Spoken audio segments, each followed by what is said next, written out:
Yeah. Good evening, my dear students. Welcome to the session on GST. As you all know that we are in the middle of discussing the chapter pertaining to input tax credit. Again, as to all the viewers, I will again say if anyone is viewing this for the first time, that is the video which is going to take place for the first time.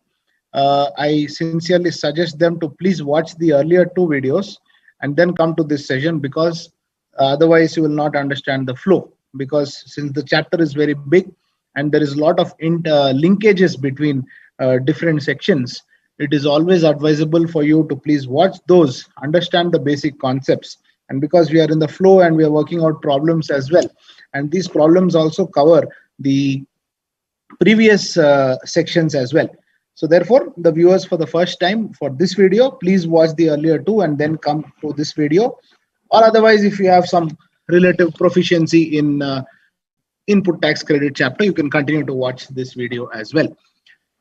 So therefore, we have now covered a significant aspect of GST. As I all say in our class, till now what all we have covered, so that it serves to you as a reminder that all these topics were covered. We are now in our, I think in the 11th class, the 11th session is there. This is our 11th class, so it has been more than 10 classes of interacting with you, and I must say that it has been quite a pleasure addressing all of you and spreading the knowledge to you and making sure all of you are able to understand it. And also, I hope all your questions are answers on a periodic basis. I think there was one question in last time's session, but by the time I had logged out, later I saw that question. Let me just see that question. I had taken a photo of that just so that I am able to clarify that now. Let me just see if I'm able to see that question here. I just remembered that also had to be clarified. Yeah, how to use this one was asked by the name. I didn't take the snap of the name. Sir, how to use Rule 32 2B slabs where one currency to other currency, Indian currency is not involved? Yeah, so what we have to do is when one currency is changed for another currency and Indian currency is not used, we need to convert whatever is the foreign currency, we need to convert it into INR at the rate which is existing on that date. Whichever is higher amongst both has to be taken as the value. So this is exactly how you value as per Rule 32.2, where there is no Indian currency which is involved. So I hope that question also is answered. You need to take the INR value, and whatever is the higher has to be taken into consideration, right? So therefore, now we are coming to section 20. In input tax credit, we have seen section 16, which talks about the conditions for claiming the input tax credit. We have seen the rules of what are the documentary requirements. Rule 36 is a very important rule, especially Rule 36 subsection 4, sub-rule 4, which speaks about the matching of input tax credit between GSTR 3B and GSTR 2A is also an important aspect to be taken care of. Then we came to section 17, which spoke about apportionment of credit. That is, how is the credit supposed to be apportioned between whenever there is a taxable supply and an exempt supply, and whenever there is a business and a non-business purposes. We saw rule number 42 and rule number 43. Along with that, various methods of calculation were given. We covered that as well. Then we came to section 18. That is, in special cases, how to determine the input tax credit when one is transferring from composition scheme to regular scheme, and one is transferred from voluntary registration. If he registers, what happens to the stock of goods, and all of that we had covered in section 18. Section 19 talks about the job work provisions with regard to input tax credit. This we will take up in our next session. That is the final session on input tax credit, which is going to happen on Saturday. So therefore, on Saturday we'll cover the provisions of job work and also the input tax credit on job work, because that is related to section 19. So we'll deal with section 143, which speaks about job work provisions, and along with that we will cover section 19. So 19 will be covered on the class which is going to happen on Saturday. So today what we are going to see is section 20, the concept of an input service distributor. See what exactly is an input service distributor and how exactly it has come into existence. As I told you when we discussed the concept of place of supply of services, services is something which is intangible in nature. Services cannot be seen, it cannot be felt, etc. It is intangible in nature. So that is the first point. So therefore, where different locations within the country, right? We have also seen that whenever a person has an office in one state, he has to compulsorily obtain the GST registration for that particular state. So therefore, if a person has his office in more than one state, in that particular situation, we'll have to find out, and he's using a common service. Like for example, there is a broadband service. A broadband service is like an internet service, which is provided by the internet service provider to the company, and this internet service is being used by say more than 4 to 5 locations in the country, that is 4 to 5 states. So therefore it is spread across different locations. This is a common service which is spread across different locations. Since services being an intangible thing where it cannot be seen or felt, it is very difficult to understand as to how much services have been consumed by each particular location. The similar concept was also there in service tax law. In service tax also, this input service distributor concept was there. Straight away from service tax, this concept has been taken and it has been implemented in GST as well. So therefore, this section basically put forth, it basically says in what way the input tax credit only for services. Please be assured that we are talking only about distribution of input services, right? Because services cannot be seen or felt. With regard to goods, you can see what is the amount of goods which has been purchased by each particular location, but that's not the case with regard to services. So how inputs and input tax credit of services will be distributed to the supplier of goods or services or both of a same entity having the same PAN. That means if one entity having a single PAN number has different offices throughout the country in different states, how this input tax credit will be distributed is taken into account with regard to this. So section 20 subsection 1 says that the input service distributor, we saw the definition of input service distributor. It basically means a office of the company which distributes the credit for the purpose of GST. Practically, how does an input service distributor concept work in GST? Please be aware that input tax credit, input service distributor as such is nothing but the one particular office of the company. For example, there is a company which has its office in Delhi, Mumbai, Jaipur, 3 particular states, Delhi, Mumbai and Jaipur. This particular company can opt any one of its registered addresses, that is either Delhi, Mumbai or Jaipur, to act as its input service distributor. So therefore, if Mumbai is supposed to be an input service distributor, this particular Mumbai business will get a separate registration which is known as input service distributor registration. So for this, a separate registration needs to be obtained from the GST department. Your regular registration is anyways there, but apart from this regular registration, there is an option of registering as an input service distributor. So this registration has to be done, and once this registration is done, whatever common credit is there, like the example we took for broadband services, this will be bifurcated by the input service distributor. That is what section 20 subsection 1 speaks about. So input service distributor shall distribute the credit of the central tax as central or integrated tax. He shall distribute the integrated tax as integrated or central by way of issue of a document containing the amount of input tax credit being distributed in such manner as may be prescribed. So whatever the credit of central tax is there, this central tax credit he will distribute only as a central tax or an integrated tax. Or integrated tax credit is there, IGST credit is there, he will distribute that as an IGST or a CGST. So this is what a basic input service distributor does.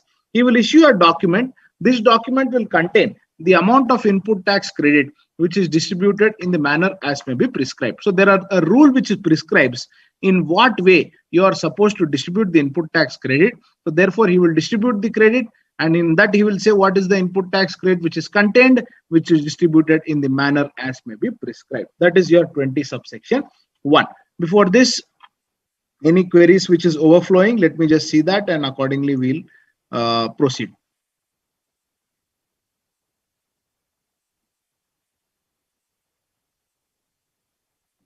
Good evening, Raman. Nice to see you.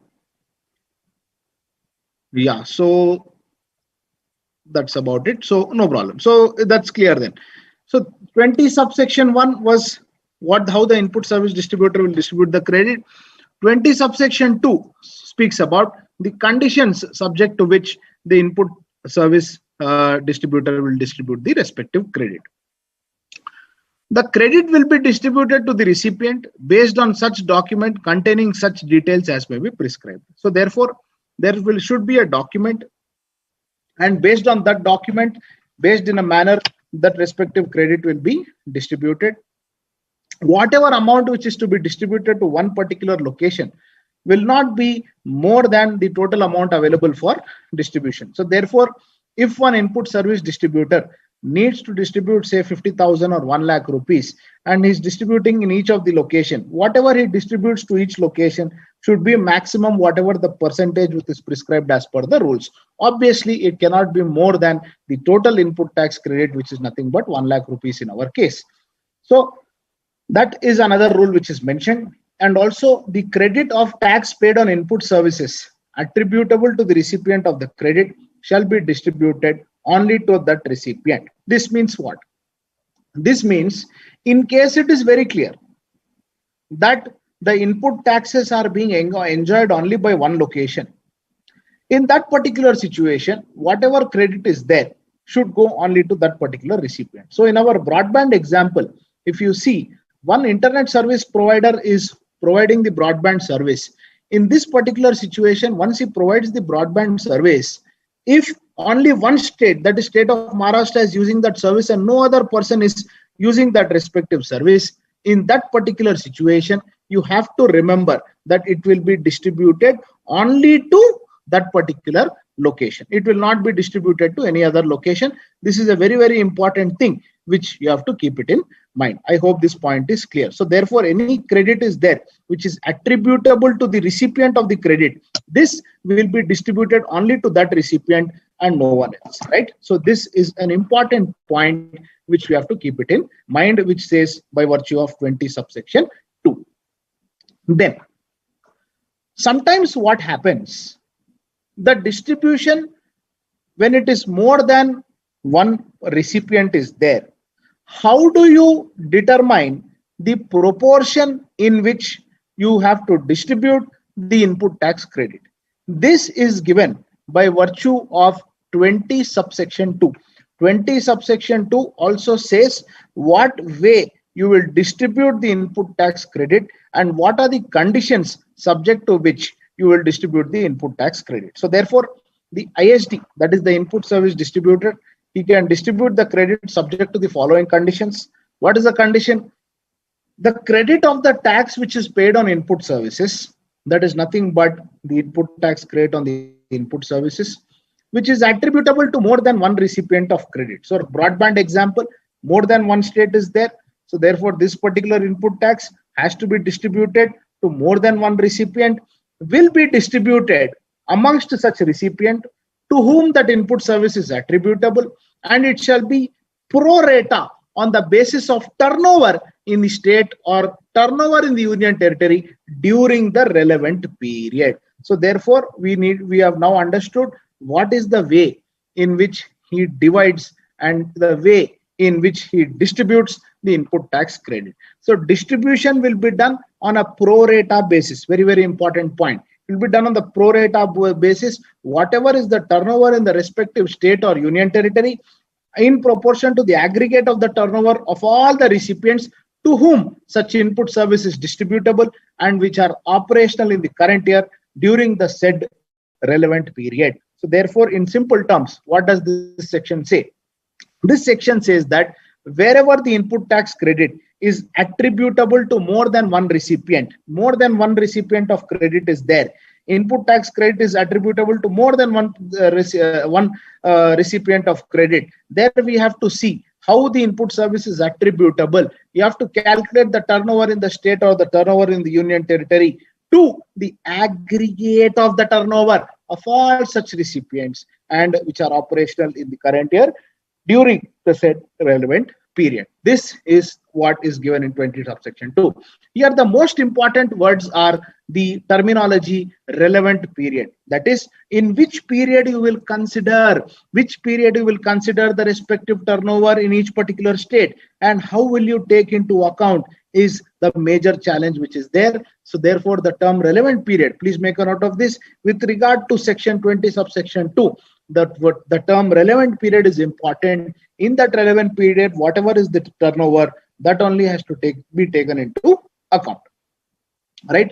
That is number one. Please remember, there is a thin line of difference between the two sections with two clauses what we are going now.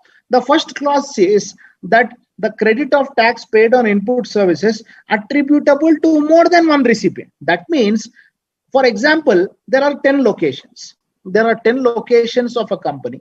It is there in 10 states in the country, right? But there is a common service where only 4 states are enjoying.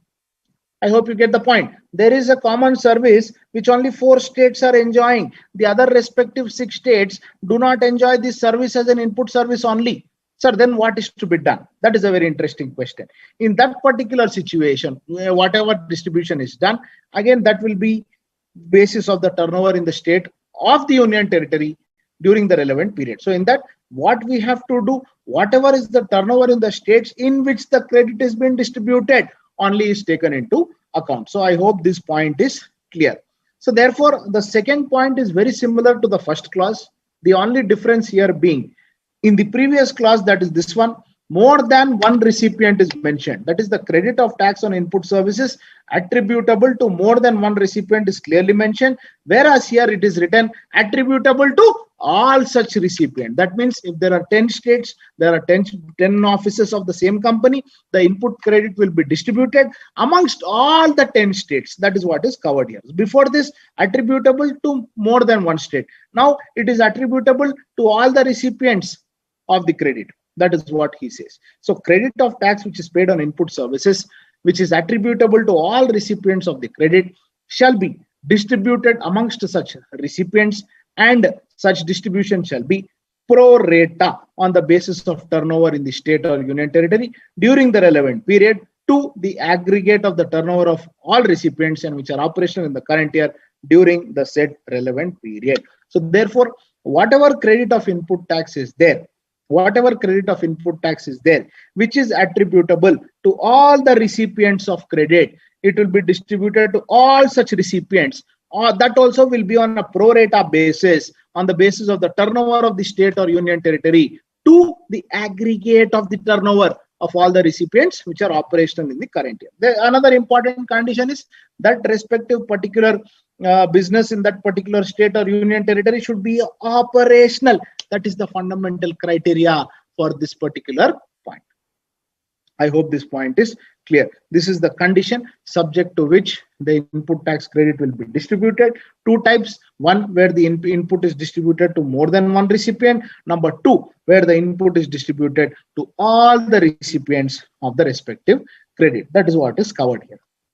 Now, as I told you, the concept of relevant period is very, very important. So therefore, because he is clearly saying the turnover in the relevant period has to be considered. So therefore, what is the relevant period is what we have to understand. So relevant period shall be, this is given as a part of an explanation to section 20. When does an explanation come in law? An explanation comes whenever there is a requirement to clarify. That is when the explanation comes. So therefore, this explanation comes to section 20, where it clarifies the terminology, where it clarifies the term relevant period. So what exactly is that? Relevant period shall be if recipients of credit have their turnover in the states or union territories in the financial year preceding the year during which the credit is to be distributed, that said financial year is to be taken into consideration as the relevant date. So the moment there is an input tax credit which is to be distributed by an input service distributor, first point what we have to see is whether the respective states have turnover in financial year preceding the year during which the credit is to be distributed. So therefore, if the recipients of credit have the turnover in the states or union territories in financial year preceding the year, so therefore in case he is distributing the credit in January 2021, we have to see the turnover of financial year 2019-20. This has to be taken into consideration. So whatever turnover is there in the financial year preceding the year during which the credit is distributed, that said financial year is to be taken as the relevant period. So therefore, in one state or union territory, the year preceding the year where the credit is distributed is to be taken into consideration. This is what we have to take as the relevant period, right? That is the first thing, where the recipients have turnover in the states in the year preceding the date in which it is supposed to be distributed. Now, there may be a situation where either some or all the recipients may not have any turnover in the financial year preceding the year where the credit is distributed. So in our example, that is nothing but financial year 2019-20. So in 19-20 financial year, if they do not have the turnover, how should I take that into consideration? In this case, if some or all the recipients do not have any turnover in the states or union territories in the financial year preceding the year with which the credit is distributed, the last quarter for which details of the turnover are available previous to the month during which the credit is to be distributed is to be taken into consideration. I hope this point is clear. I hope this point is clear, everyone. So therefore, turnover is there, there is nothing to worry. If turnover is not there, what has to be done? Again, very, very interesting point. The turnover, even if it is not there for some of the recipient also, last quarter turnover is to be taken into consideration. So therefore, some or all recipients do not have the turnover in the financial year preceding year during which the credit is to be distributed. The last quarter for which the details of such turnover of all the recipients are available previous to the month during which the credit is to be distributed is to be taken into consideration. So therefore, even if some of the recipients do not have the states in the financial year preceding the year, we have to take the last quarter, that is the latest quarter, whatever the details of turnover is given, that has to be taken into consideration for the purpose of distribution of input tax credit. I hope this point is clear. Recipient of credit, a clarification is given. A recipient of credit means supplier of goods or services or both having the same PAN number as that of the input service distributor. So whichever recipient of credit means what? The supplier of goods or services having the same PAN number as that of the IGST. That is basically the recipient of an input tax credit. So this was the manner in which the input tax credit is to be distributed. Now, this input tax credit, what the manner in which it is supposed to be distributed will be more clear when we refer to the respective rule, which specifies the procedure subject to which this credit needs to be distributed. So therefore, we come to section 21, which speaks about the manner of recovery of credit which is distributed in excess. That is, by mistake, you have distributed some credit in excess. Whatever you are supposed to distribute, more than that you have distributed. Then what is supposed to be done? That is also covered here in section 21. So section 21 says that when the ISD distributes the credit in contraventions of the provisions contained in section 20. So therefore, whenever there is a distribution of credit in contravention of the provisions contained in section 20, that is, you are doing the credit, but you are not complying with the provisions of section 20. Due to this, there is an excess distribution of credit to one or more recipients of credit. It's a very, very practical problem. Sometimes the credit will not be distributed in a correctly. There may be some errors in the distribution of credit. Then what is supposed to be done is covered here. So whenever there is a distribution in contraventions of the provisions, due to which there is an excess distribution of credit to one or more recipients, the excess credit to be recovered from the recipient of the credit along with the interest. So therefore, whatever excess credit you are distributed, you have to recover from the recipient of the credit along with the interest. And therefore, again, provisions of section 73 or 74, which talks about the recovery of tax and the demand of tax, will apply. So I hope this point also is clear. So excess credit to be recovered, then provisions of 73 or 74 will also apply for the determination of amount to be recovered. So this basically was your section, that is your section 20 and section 21, which speaks about input tax credit. Now coming to the rule, we shall first go through the technical provisions of what the rule is mentioned, post which we will also look at what exactly the rule summarizes, and we'll also work out some problems based on this one. So therefore, rule 39 is the procedure for distribution of credit. Some questions. Sir, which type of registration is to be taken by the branch of ISD? See, a separate type of registration is required to be taken, Jitin. In this separate type of registration, when a registration process is happening, an option for applying as an input service distributor will be highlighted.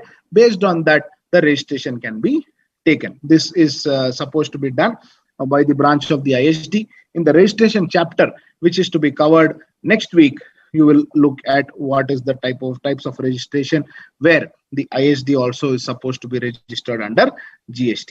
Sir, SGST is not considered for distribution. See, whenever there is an IGST, whenever there is an input service distributor, as I told you, always one branch of the respective company will be treated as a input service distributor. Now, when will SGST come?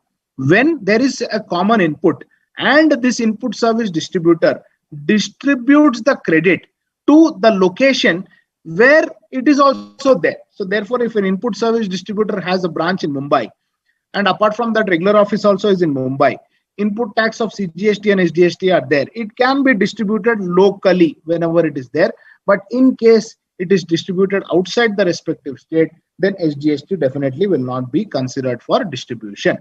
You might be wondering, sir, but the section says central tax. The section says central tax because we are discussing the CGST Act. The same thing in the respective SGST Act, it will read as SGST. That is why SGST word was missing. It is not because it is not considered for the purpose of distribution. Next one, ISD distributes tax on monthly or annual basis. Ambika, ISD distributes the tax on a monthly basis only. Monthly return has to be filed because the respective input tax credit also has to be taken by the respective branch or location of the office, which input tax credit has to be claimed in GSTR 3B, which is a monthly return. Therefore, this also distribution of tax is done on a monthly basis. So I hope all these points are cleared before we move forward.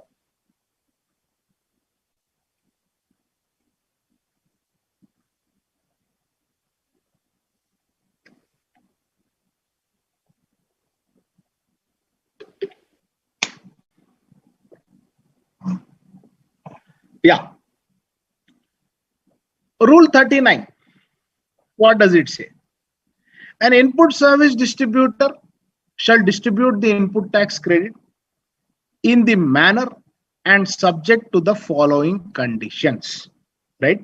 So therefore, he says that the manner of distribution as well as the conditions subject to which the distribution is supposed to be done is specified in Rule 39 Sub-Rule 1. What does Rule 39 Sub-Rule 1 say? It says that the input tax credit which is available for distribution in a month shall be distributed in the same month, and the details thereof shall be furnished in Form GSTR 6 in accordance with the provisions of Chapter 8 of these rules. So therefore, what does this mean? Whatever input tax credit is available for distribution in a month, so that means there Ambika's question is again answered by virtue of the rule. The rule says the month wherever you have the credit shall be distributed in the same month, and whatever details are there with regard to what is the credit which is distributed to each location will be furnished in form GSTR 6. Form GSTR 6, it will be furnished in accordance with the provisions of Chapter 8 of this rule. So therefore, very, very simple. Whatever input tax credit is to be distributed will be furnished in form GSTR 6. This form GSTR 6 will be filed by whom? It will be filed by the input service distributor. Next one. The input service distributor shall, in accordance with the provisions of clause D, in accordance with the provisions of clause D, what is clause D? Which we saw previously here. This is nothing but clause D, wherein the respective credit is supposed to be distributed, attributable to all the recipients and attributable to more than receipt. That comes under clause D. So therefore here, coming back to this rule, the input service distributor shall, in accordance with the provisions of clause D, separately distribute the amount of ineligible input tax credit and the amount of eligible input tax credit. So therefore, ineligible input tax credit also needs to be apportioned, because when I'm claiming the input tax credit, I also need to mention what is the input tax credit which is ineligible.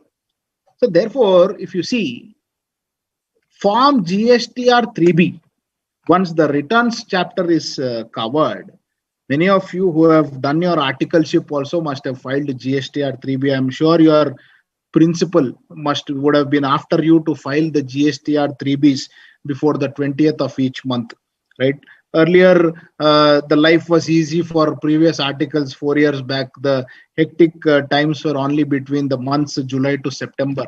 But now it is between January to December. That means all months are hectic. That is how the professionals and the students' life has become in the course of articleship. So therefore, if you know GSTR 3B, there also exists a column of specifying the ineligible credit, and later that credit will be reversed. So therefore, even if the credit is ineligible, this ineligible credit also is to be distributed so that each location clearly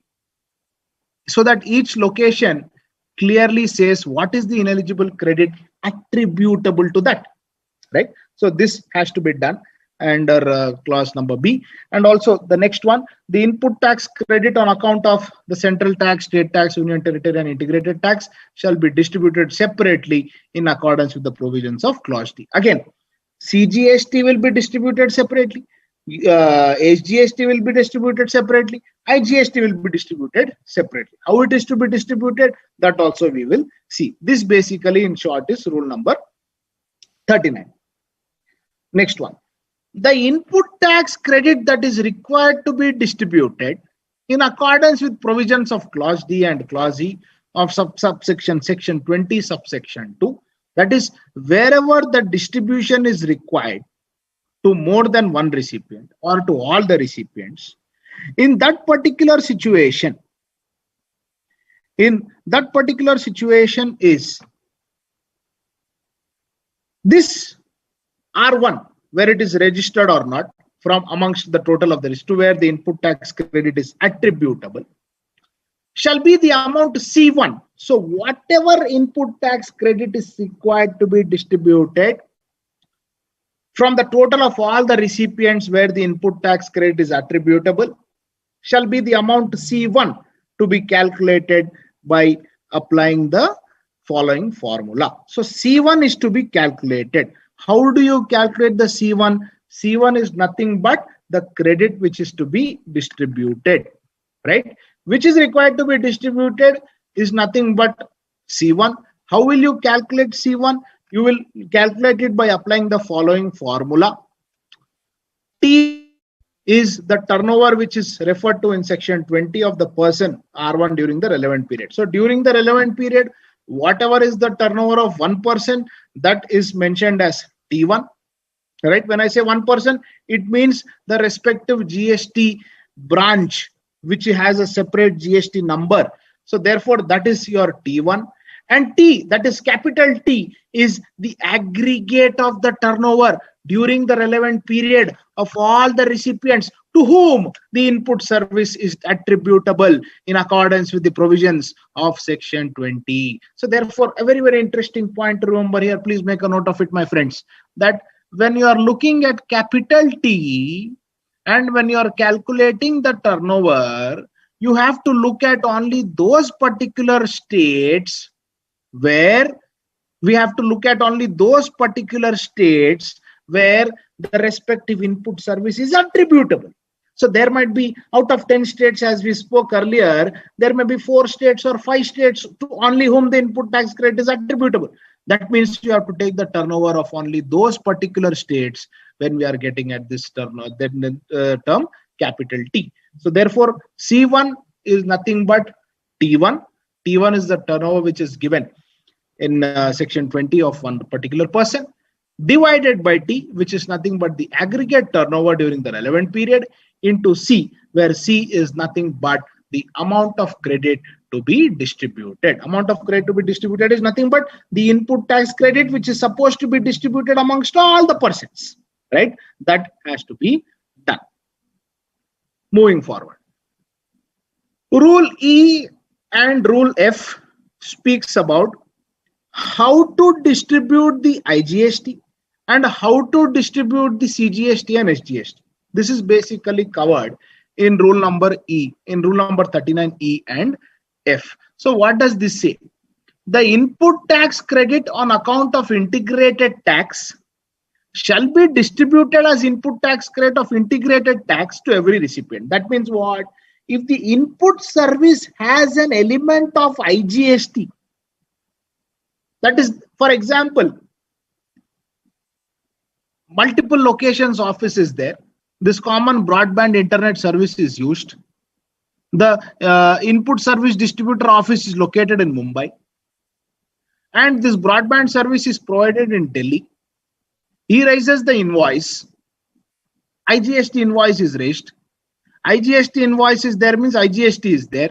So therefore, input tax credit is IGST.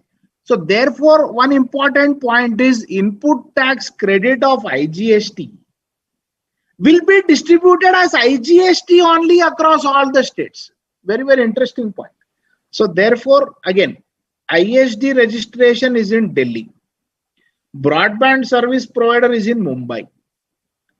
He raises IGST invoice. This person, Delhi, other than ISD, there is other regular office. In Mumbai, there is regular office. In Jaipur, there is regular office. Since the original bill had IGST, it has to be distributed as IGST only across all the units, irrespective of where the supplier of service is located. That is the important point which we have to remember. So input tax on account of integrated tax shall be distributed as input tax credit of integrated tax only. That is your point number E. Now we come to point number F, which talks about the input tax credit on account of CGST and SGST or UTGST. How will you distribute? There two situations will emerge. What are the two situations which will emerge? The first one, where the recipient is located in the same state or union territory where ISD is located, that is input service distributor is located. It will be distributed as input tax credit of central tax and state tax only. That means wherever ITC is there of CGST, SGST. Now what is this? Very, very interesting. Same example let us take. ISD fellow is in Delhi. Broadband fellow is in Delhi. He raises intrastate invoice, CGST, SGST being charged.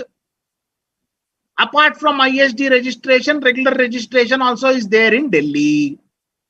So therefore, input tax credit will have CGST, SGST, whatever proportion you are allocating to Delhi will be CGST and SGST only. That is what he says here.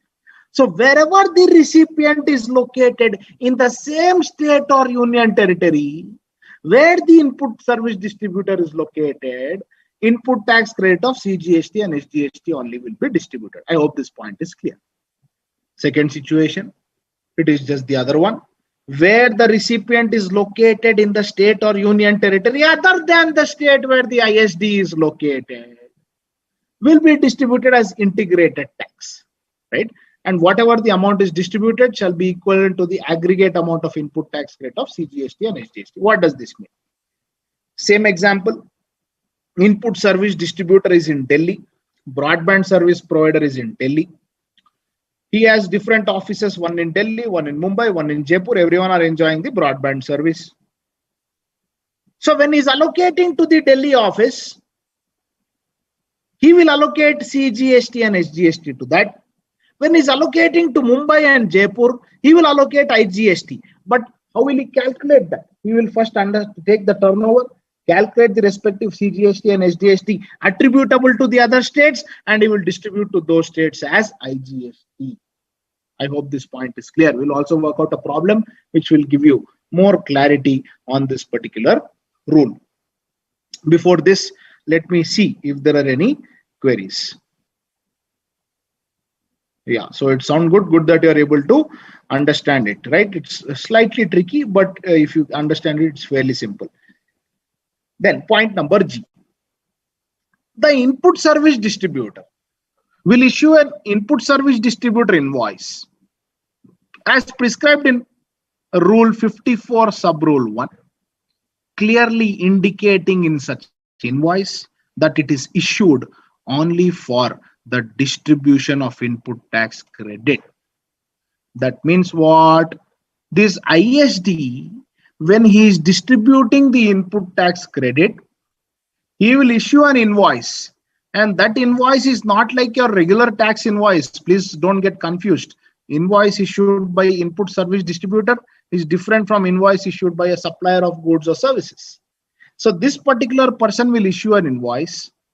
In that, he will clearly mention that this document is issued for the purpose of distribution of input tax credit. So this document is issued for the purpose of distribution of input tax credit. This will be clearly mentioned. Then what happens? He will also issue a credit note for reduction of credit in case input tax credit already distributed gets reduced for any reason. So there is no hard and fast rule that whenever an input service distributor is there, when he issues the input service distributor invoice, that the amount will not change. Sometimes what will happen? Whatever input tax he is distributing, due to some reason, the value of credit note will be issued. Then, so wherever the credit is reduced, so first he is distributing the input tax credit. Later, due to some reason, the credit reason. This also is a rule which is important. We have to note down. That is, a credit note will be issued. Similarly, in case the input tax is distributed, it shall be distributed in the manner subject to the conditions which is given, and amount attributable will be calculated as given in clause D. Credit also distributed in the month in which debit note is included in the return in form GSTR 6. So therefore, in case of any additional amount of input tax credit which is there, a debit note will be issued, and this input service distributor will distribute it in the manner and whatever conditions subject to that, and whatever amount attributable shall be calculated.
हाँ वो ये power cut हो गया था, 1 minute.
Yeah, I'm very sorry for the technical glitch. Actually, there was a power cut at my office, so due to this, there I had to go and reconfigure the router and all of that.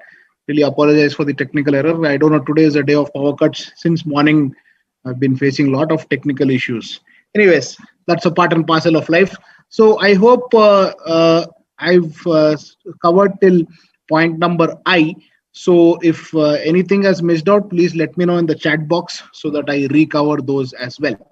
So therefore, in this case, the input service distributor will distribute the credit. We are looking at this one. So therefore, whenever there is a credit note which is issued, this input tax credit which is required to be reduced on account of issuing of the credit note to the input service distributor will be apportioned to each recipient in the same ratio in which the input tax credit was distributed in terms of clause D. And the amount so apportioned shall be reduced from the amount to be distributed in the month in which the credit note is included in form GSTR 6 or added to the output tax liability where the amount is apportioned is negative by virtue of the credit under distribution being less than the amount to be adjusted. So therefore, whenever there is a reduction of input tax credit by issue of the credit note, etc., this also will be done by way of the apportionment, and this will be reduced from the amount which is to be distributed and will also be added to the output tax liability whenever the amount which is to be apportioned is less than whatever credit is available. So that is the condition which is supposed to be. This was basically your rule 39 sub rule 1, which had the multiple clauses for the purpose of how to apportion the input tax credit. Rule 39 sub rule 2, what does this say? If the amount of input tax credit is reduced later due to any reason, saying that it was distributed to a wrong recipient, etc., same process will apply with regard to reduction of credit also. So whenever there is a reduction of credit, accordingly apportionment will be done. And whenever subject to sub rule 2, if the input service distributor shall, on the basis of the credit note issued, will issue an ISD invoice also to the recipient entitled to such credit and shall include the ISD credit note and invoice in GSTR 6. So therefore, in this particular situation, due to any reason if input tax credit is reduced, saying that it was distributed to a wrong recipient, etc., the same process which is there in clause J will apply. Accordingly, apportionment to be done with regard to all the persons to whom the respective credit note was issued. So therefore, what are the important points with regard to input service distributor is first of all, why is this input service distributor relevant for us? The companies may have their head office at one place and the units at the other places. So the head office will procure the certain services, which is a common utilization for all the units across the country. Please bear in mind that the head office need not necessarily be the input service distributor, but in most cases, the head office only acts as the input service distributor. Why does the head office act as an input service distributor? Because all the invoices, all the supplier invoices and everything gets issued in the name of the head office only. So that is why the head office is always acting as the respective input service distributor in most cases, but it is not a compulsory requirement, right? But ideally, because the head office only does everything, that is precisely why the head office will be acting as the input service distributor. Since common expenditure is meant for the business of all units, it is but natural that the credit of input services in respect of such common invoices be apportioned between all the consuming units. See, if one head office is there, but other branches are booking the revenue and the GST, and common input services are there. Now, if the head office only does all the inputs, if the head office only takes all the input tax credit, the burden which is there on these respectful state-related offices will be higher, which is precisely why the logic of input service distributor.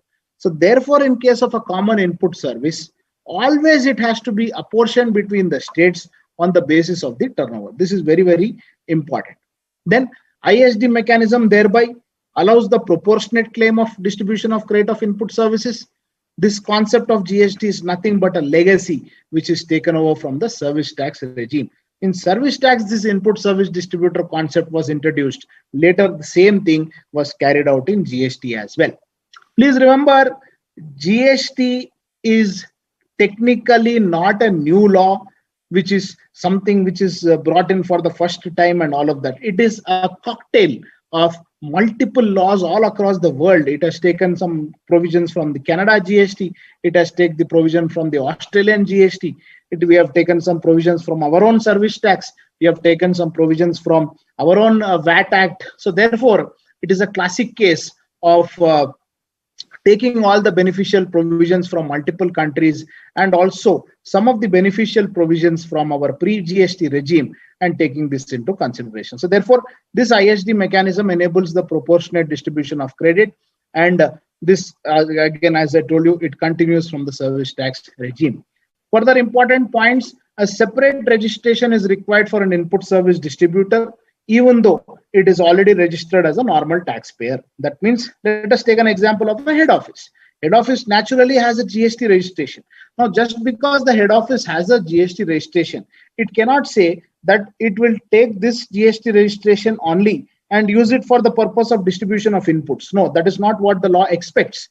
The law therefore provides the mechanism for getting a separate registration, and that registration will be only for the purpose of distributing the input tax credit across all the states, right? So therefore, since the services relating to other locations, the corresponding whatever credit is there will be transferred to such locations, as all the output services are provided there. So therefore, multiple locations, multiple output services are provided. That is why this input will be apportioned and will be distributed to all the respective locations where the output services are provided.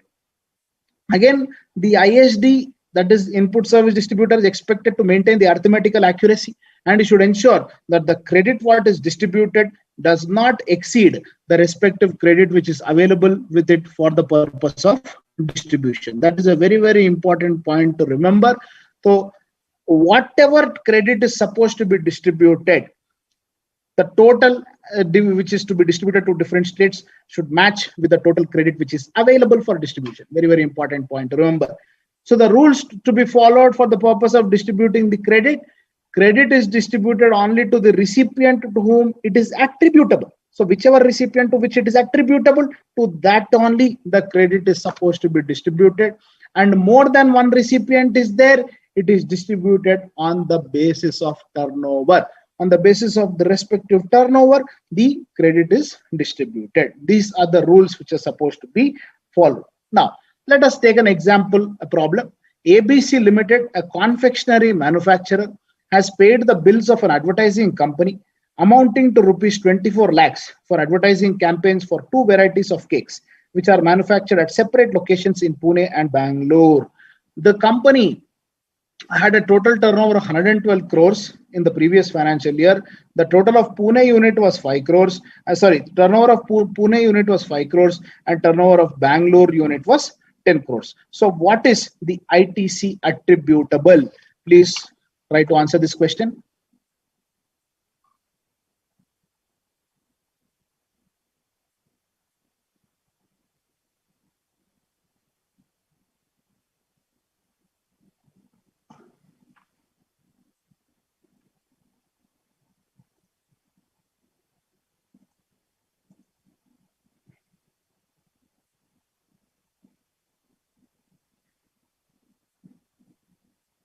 Is there any time limit for distribution of ITC by ISD? The time limit is whenever the input tax credit is supposed to be claimed, the same time limits apply here as well.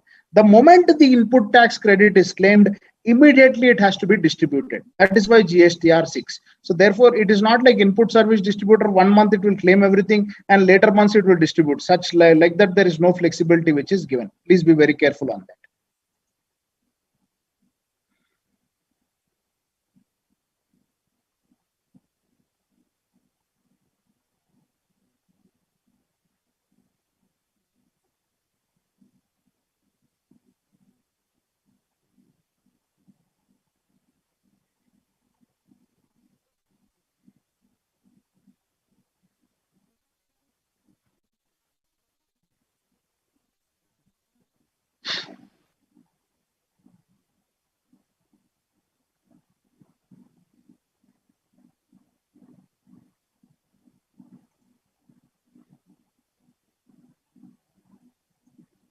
Yeah. So therefore, in this particular situation, the more confusing part is just because total turnover is 112 crores, we should not take that when I'm distributing the input tax credit. Why? Because this comes in the case where the input tax credit is to be distributed to more than one recipient. So therefore, in this particular situation where more than one recipient is involved, then only the turnover of both those particular states has to be taken into consideration. So turnover in Pune has to be taken and turnover in Bangalore has to be taken.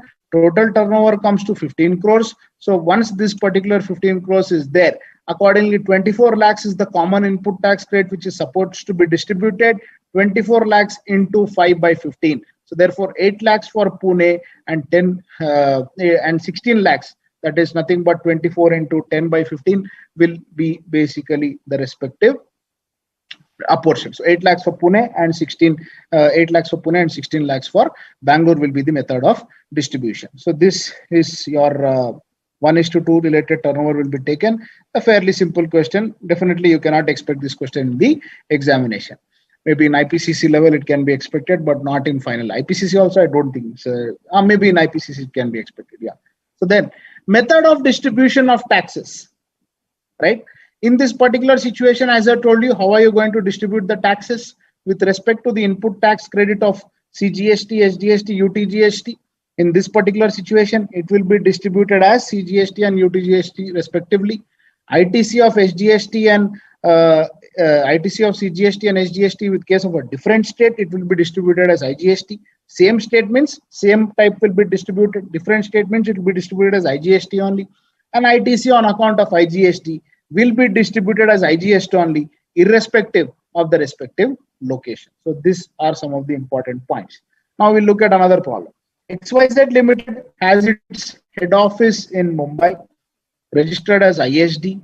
It has 3 units in different cities situated in different states, namely Mumbai, Jabalpur, and Delhi, which are operational in the current year.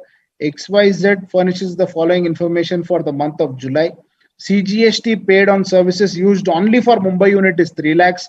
IGST, CGST, and SGST paid on services used for all the units is 12 lakhs. Total turnover for the previous financial year is as follows. Total turnover of all the 3 units is 10 crores. Turnover of Mumbai unit is 5 crores. Turnover of Jabalpur unit is 3 crores. So from this, we have to identify what is the respective in how much input tax credit will be distributed. That is the question we are supposed to answer. How the input tax credit is to be calculated and how much amount is to be distributed to which unit is the question to be answered. In this, please try to work out this problem.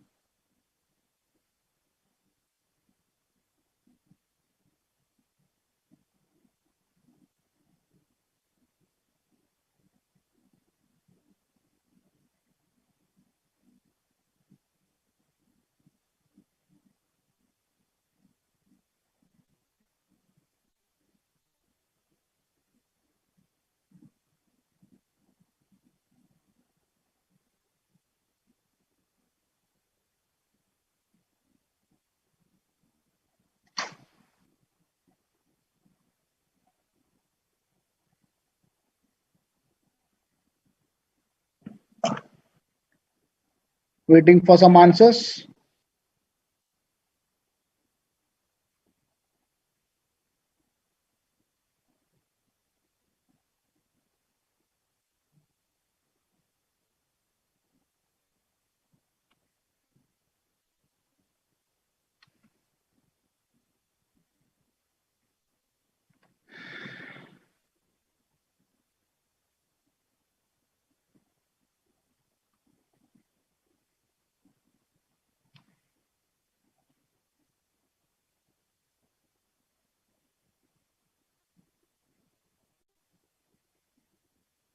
Ambika, Raman, I hope you are listening. Jitin, all of you, I hope you are listening, waiting for your answers. Please don't worry, even if it is wrong.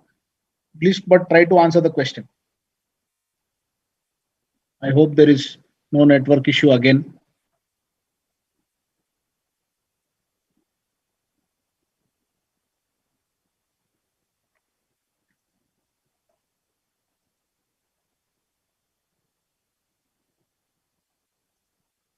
Yeah, so therefore, in this situation, what we have to understand is that head office is in Mumbai, and this Mumbai only is acting as an input service distributor. It has 3 cities which is situated in different states, in namely Mumbai, Jabalpur, and Delhi. So Mumbai is in Maharashtra, Jabalpur is a separate state, Delhi, which are operational in the current year. XYZ furnishes the following information for the month of July. CGST paid on services used only for Mumbai unit is 3 lakhs. So therefore, if you see, CGST on the services only used for the Mumbai unit. IGST, CGST and SGST paid on services for all the units is 12 lakhs. So how to distribute the credit is the question. He has given all the turnover details also. So Mumbai unit is 5 crores, Jabalpur is 3 crores, total is 10 crores, means 2 crores is nothing but for Delhi. First, that thing we have to understand. Then let us look at the first one. First credit, which is nothing but the CGST which is paid on the services which are used only for Mumbai unit. The CGST what is paid for the services which is used only for the Mumbai unit. This will be distributed only to Mumbai because this is used only by the Mumbai unit. That is an important point. So therefore, the rule was very clear. The rule says if any particular input service is used only in one particular region, it will be distributed to that particular region only. So therefore, this CGST what is paid for the services which is used for the Mumbai unit, total is 3 lakhs, and entire credit will get credited to Mumbai only. So I hope this point is also clear. So CGST paid on services for Mumbai unit, 3 lakhs will be distributed. Then we talk about IGST, CGST and SGST. Okay, in IGST, CGST and SGST which is paid for used for all the units, that is 12 lakhs. So 12 lakhs is used for all the units. So this is nothing but 12 lakhs. If it is used for all the units, we have to do it on a pro rata basis. So therefore, what is the turnover? 5:3:2. So Mumbai, it is 12 lakhs into 5 by 10, that comes to 6 lakhs, and Jabalpur, it is 12 lakhs into 3 by 10, which comes to 3.6 lakhs, and Delhi, it is 2 crores by 10 crores into 12 lakhs is 2,40,000. So therefore, the credit which is based on the proportion comes to 12 lakhs. Total is 12 lakhs. Mumbai will be allotted 6 lakhs. Jabalpur will be allotted 3.6 lakhs, and Delhi will be allotted as 2,40,000. So therefore, the total credit which gets distributed is basically 15 lakhs for Mumbai and 9 lakhs for Mumbai.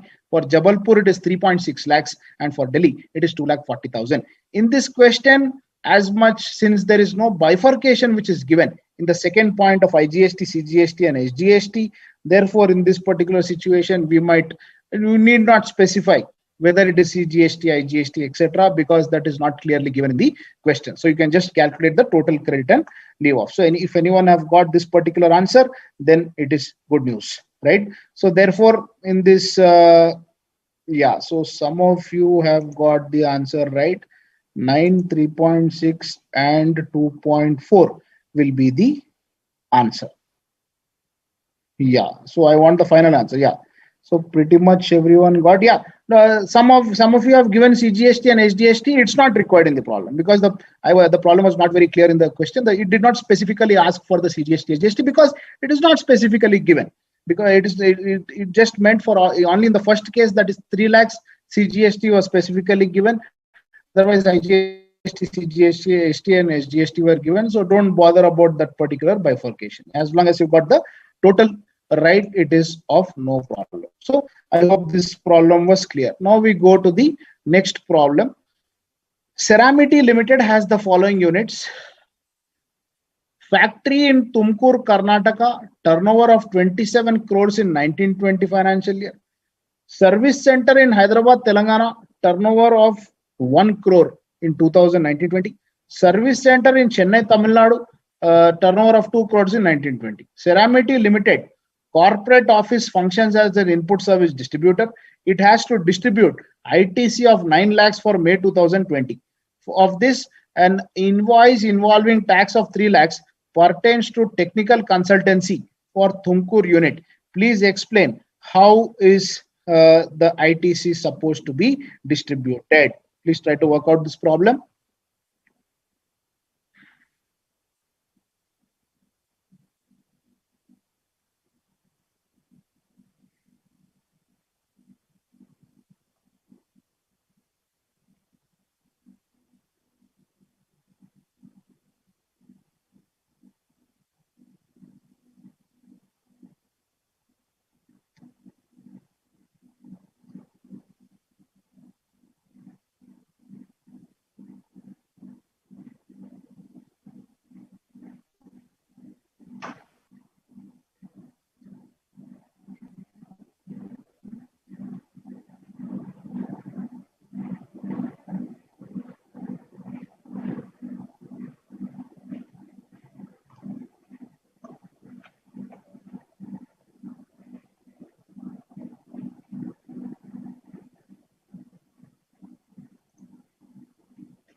Waiting for your answers. Again, this is a pretty similar problem of what we discussed earlier.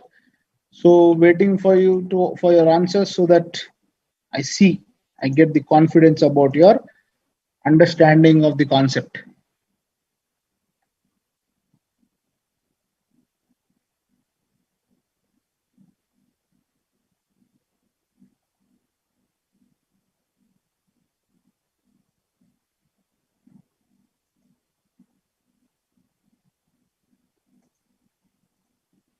Yeah, so in this case, what does it say? First of all, total ITC to be distributed is 9 lakhs. You need to read the problem very carefully because he says 9 lakhs is total ITC. And then he says of this invoice involving tax of rupees 3 lakhs. Now in the exam situation, we might always miss out on certain things. In the exam situation, if we read it very fast, we'll say invoice of tax of 3 lakhs. If you read like that, gone. We'll again try to work out that 18% on 3 lakhs and all that. Please read the question very carefully. One important tip from my side. Reading of question, very, very important. If you read the question, write the answer. If you are, CA papers and highways have one thing very common. Both are very long, right? Both are very long. So please remember that it is not possible for you to attempt 100 marks in a CA exam. Please remember that. Let us accept it because the questions are, and it is purposefully set in that way, wherein only if you are able to perfectly grasp the points, write it, then you can finish 100 marks. Otherwise, it is not possible. And don't worry if you leave even 20 marks in the exam because of lack of time, and that 80 marks you write properly, you will get 60 or 70. Please work on those lines, right? So therefore, reading of the question, don't compromise on that. You compromise on anything, but don't compromise on reading of the question. So in this particular situation, it says an invoice involving tax of rupees 3 lakhs. So therefore the tax is 3 lakhs, that you have to catch it. Also, that is an important point, right? So therefore 3 lakhs pertains to technical consultancy for Tumkur unit. So straight away that 3 lakhs will be distributed only to Tumkur. Once that 3 lakhs is distributed to Tumkur, 6 lakhs is left out. This 6 lakhs will be distributed in accordance with the turnover of the preceding financial year.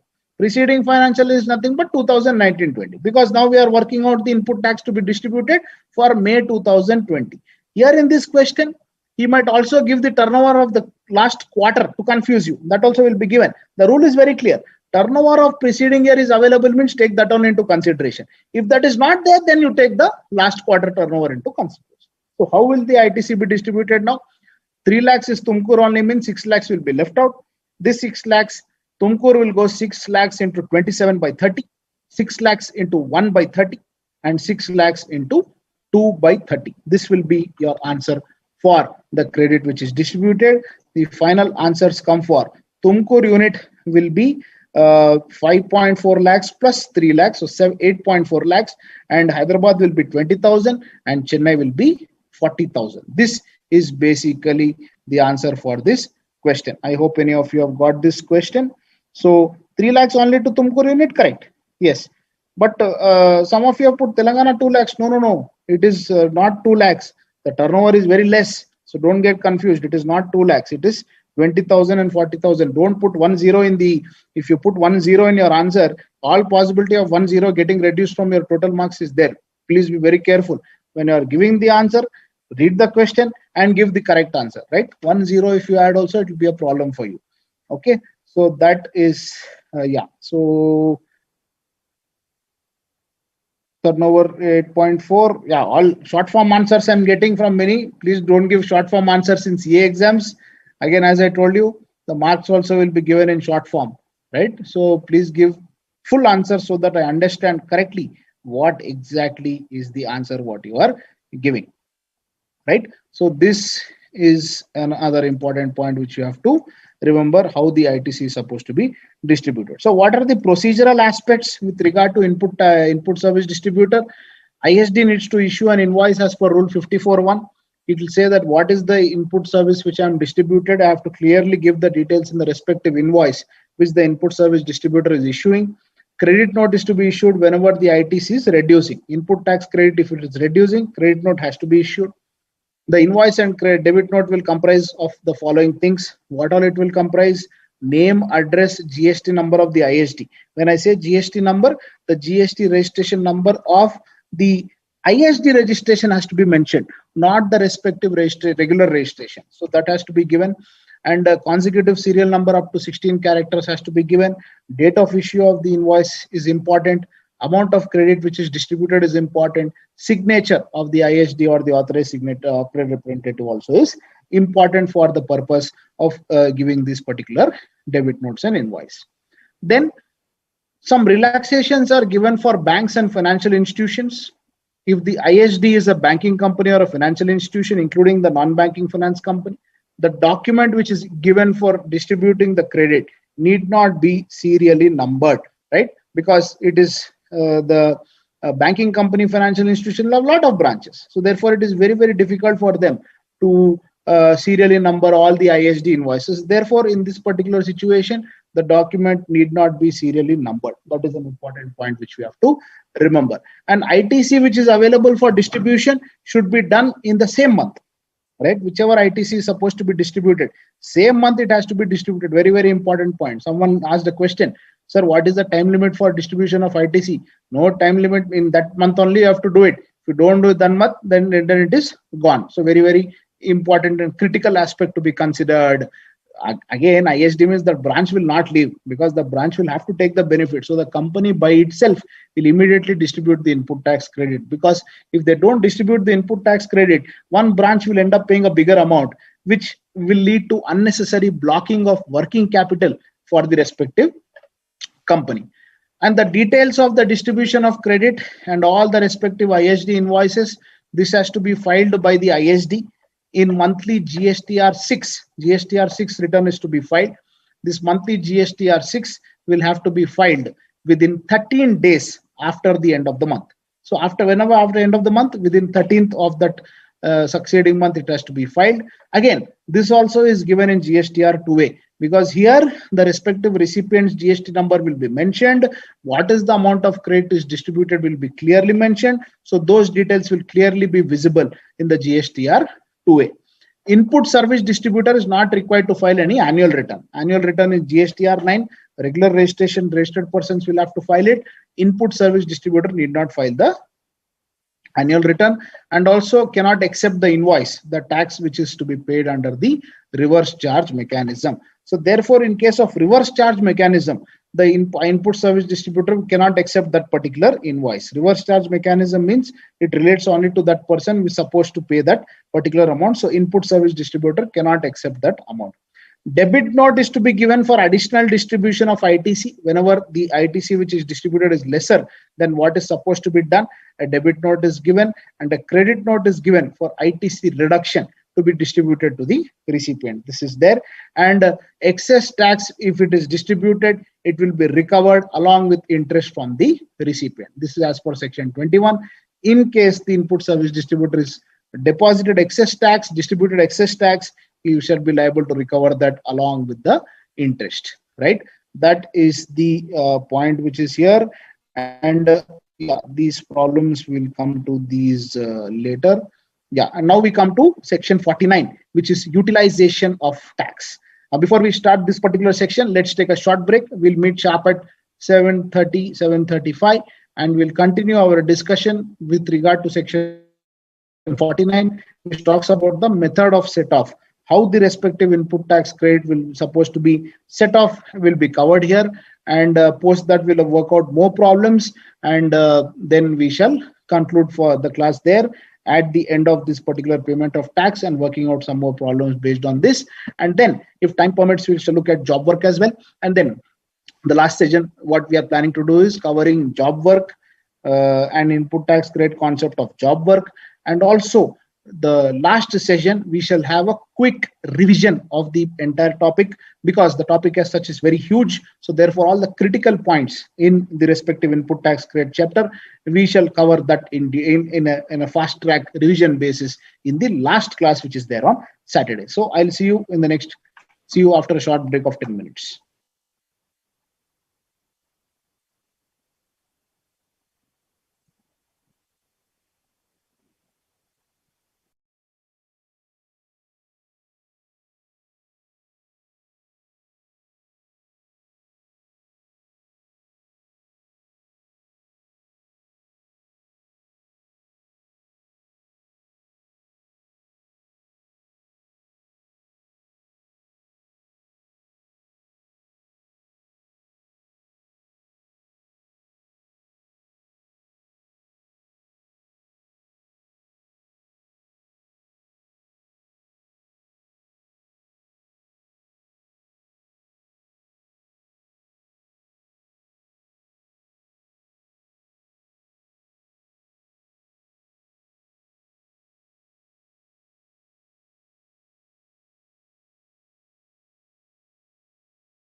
Welcome back, friends. So now we come to another important topic, which is utilization of input tax credit. So how do you utilize the input tax credit?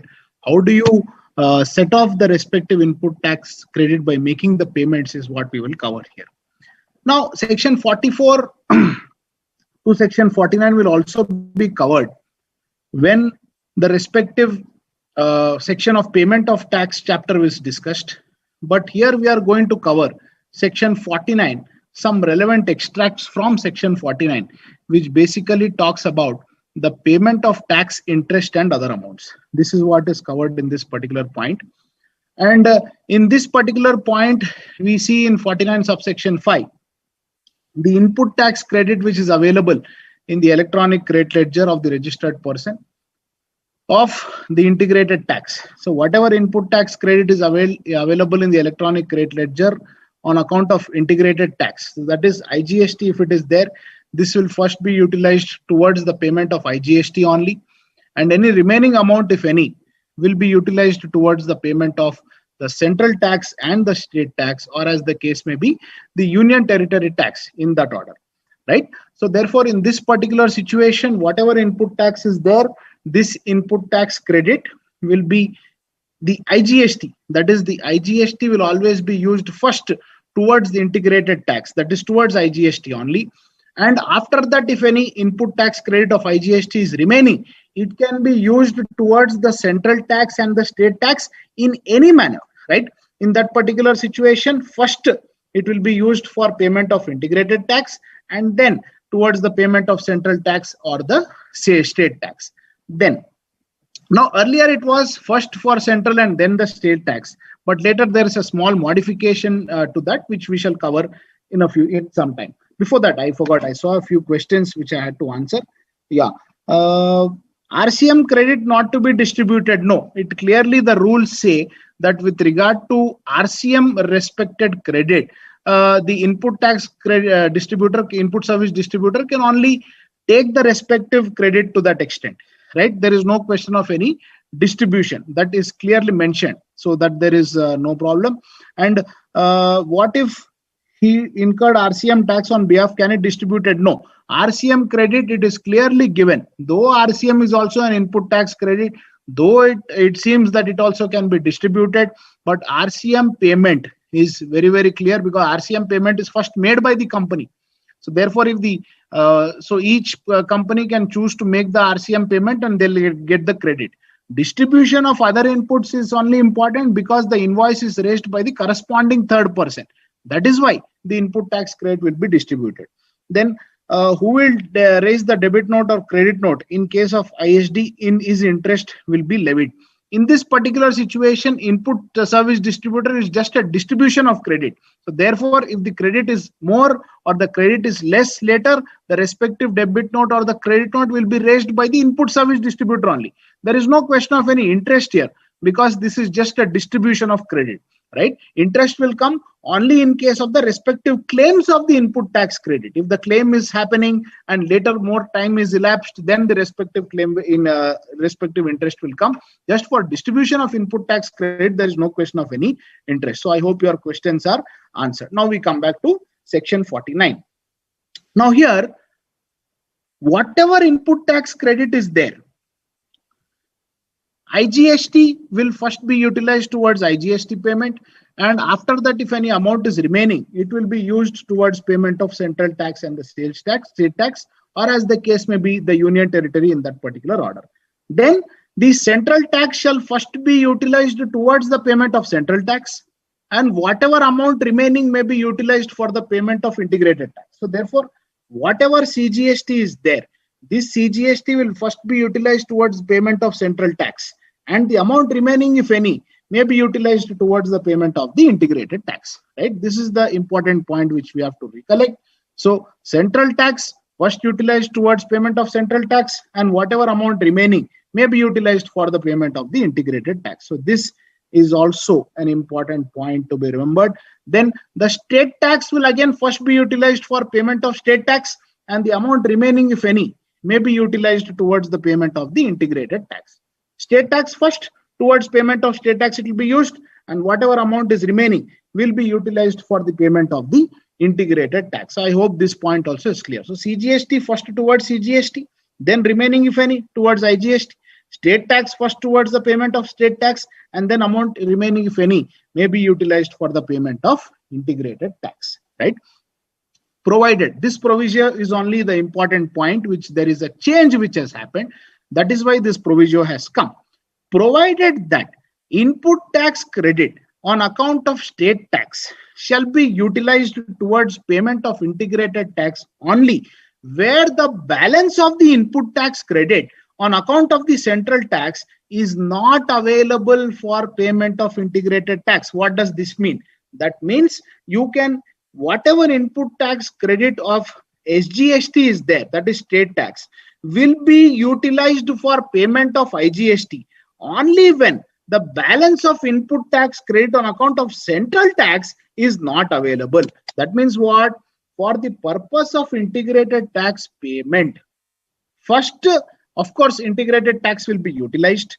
Post that, whatever state central tax is there, that is utilized. Only if that central tax input tax credit is not available, only then the respective state tax input tax credit will be used for the payment of integrated tax. This is a provision which has been given. So therefore, integrated tax, if there is an output tax, first obviously integrated tax input tax credit will be used for that.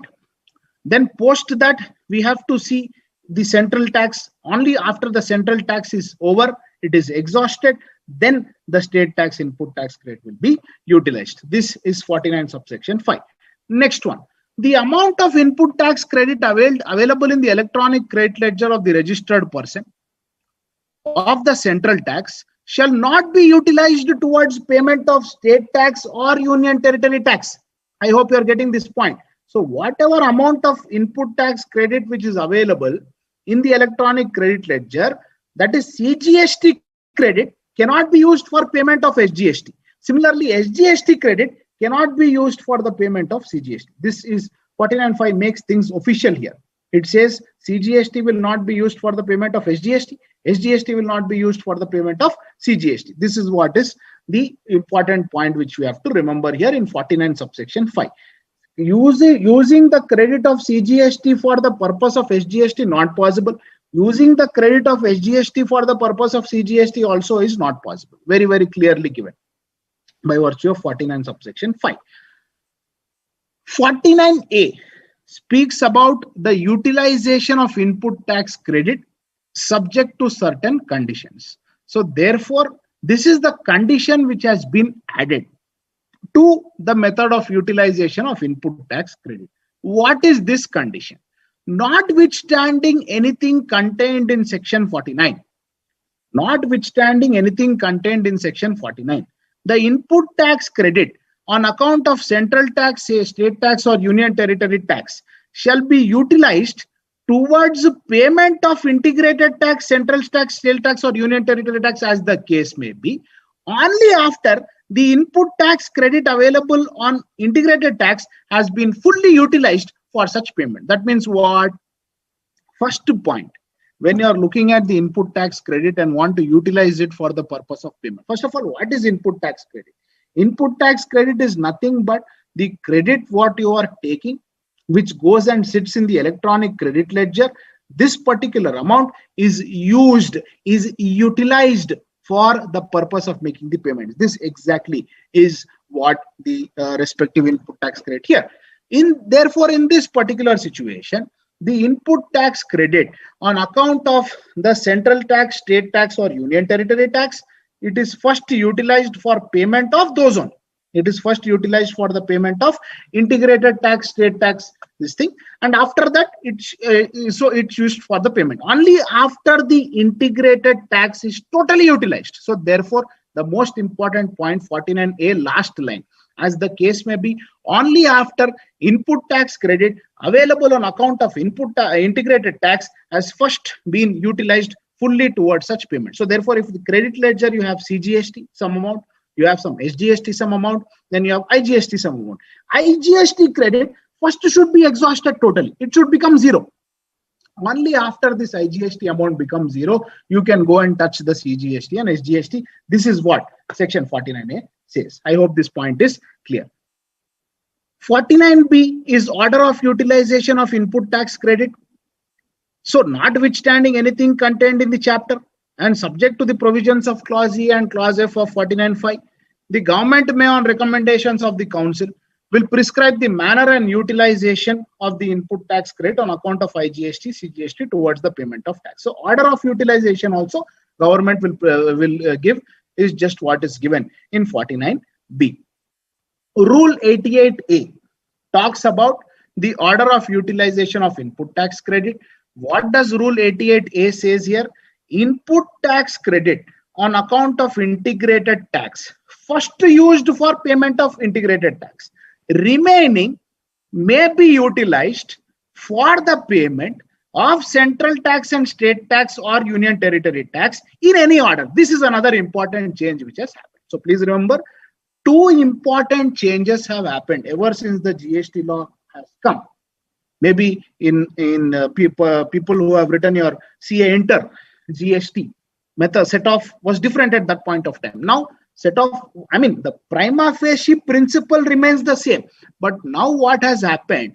Two additional things have been introduced. First thing is, first utilize total IGST credit. After you utilize IGST credit only, you can touch the other credits. This is number one. Number two, IGST credit first used for the payment of IGST. Whatever amount is remaining, this you can use for the payment of CGST, SGST in any order. Earlier it was first CGST, then SGST. Now it is not that. Integrated tax credit is there. First used towards payment of integrated tax. Later you can use towards payment of central tax and state tax in any order. This is what is given in this respective Rule 88A, right? Provided the input tax credit on account of central tax, state tax shall be utilized towards payment of integrated tax, central tax, as the case may be, only after the input tax credit of IGST fully exhausted. IGST credit should be fully exhausted. Very, very important point to remember. Only after IGST credit is totally exhausted, you can come to the CGST and SGST. This is what is given in Rule 88A. I hope all of you have understood the method of utilization of input tax credit. Now, so therefore, what are the important points here? First thing, as I told you, ITC is credited to the electronic person is entitled to the ITC of CGST, UTGST, IGST based on the nature of supplies received. Now the person may use the ITC to pay his output tax liability, right? As we know, Indian GST is a dual GST, wherein two taxes are there, which is concurrently levied on a supply transaction. So therefore, in this particular situation, a taxable person is entitled for ITC for both the things. Then where CGST revenue accrues to the government, SGST revenue goes to the respective state government and the union territory. This is the important point to remember. CGST always goes to state government and SGST always goes to the state government. CGST always goes to the central government. SGST always goes to the state government. Similarly, UTGST always goes to the respective union territory. Therefore, ITC of CGST and SGST are not interchangeable. Therefore, cross utilization of CGST and SGST is not at all permissible. Therefore, simple conclusion here is, any credit of CGST is there, you cannot use it for the purpose of payment of SGST. Any credit of SGST is there, you cannot use it for the payment of CGST. This is a very, very important point which you have to remember. GST is a dual rate tax. That is, both the center and the state are given the power to levy the respective taxes in GST. So just because GST is one nation, one tax, it is not actually in practical situation a one nation, one tax, because different state governments also need to get their respective collections. So therefore, that is also an important point here to remember.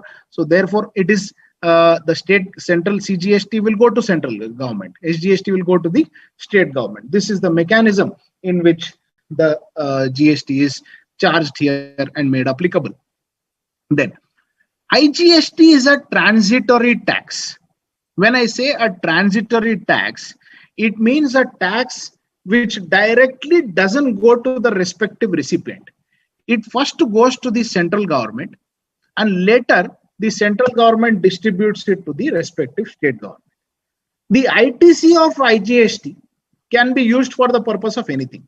But first, again, you have to use it only for the purpose of IGST only. After that, you can use it for the purpose of CGST and SGST in any order. Again, there is no order mentioned here. So therefore, when we see here, when we see IGST credit, what we have to remember, number one, IGST credit used for IGST first, then it is used for CGST and SGST in any manner. It is up to the wish of the respective taxpayer.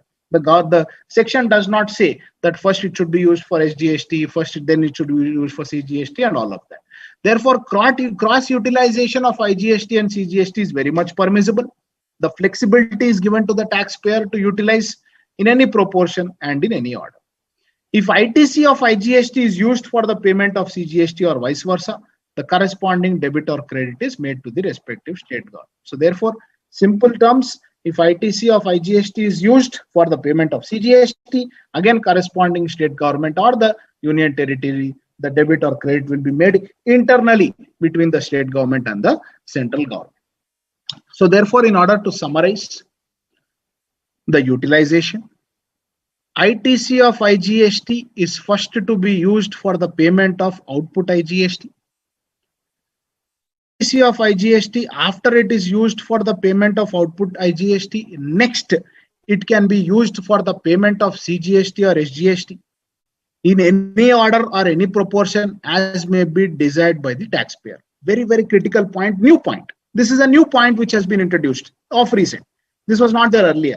So first ITC IGST will be used for the payment of output IGST.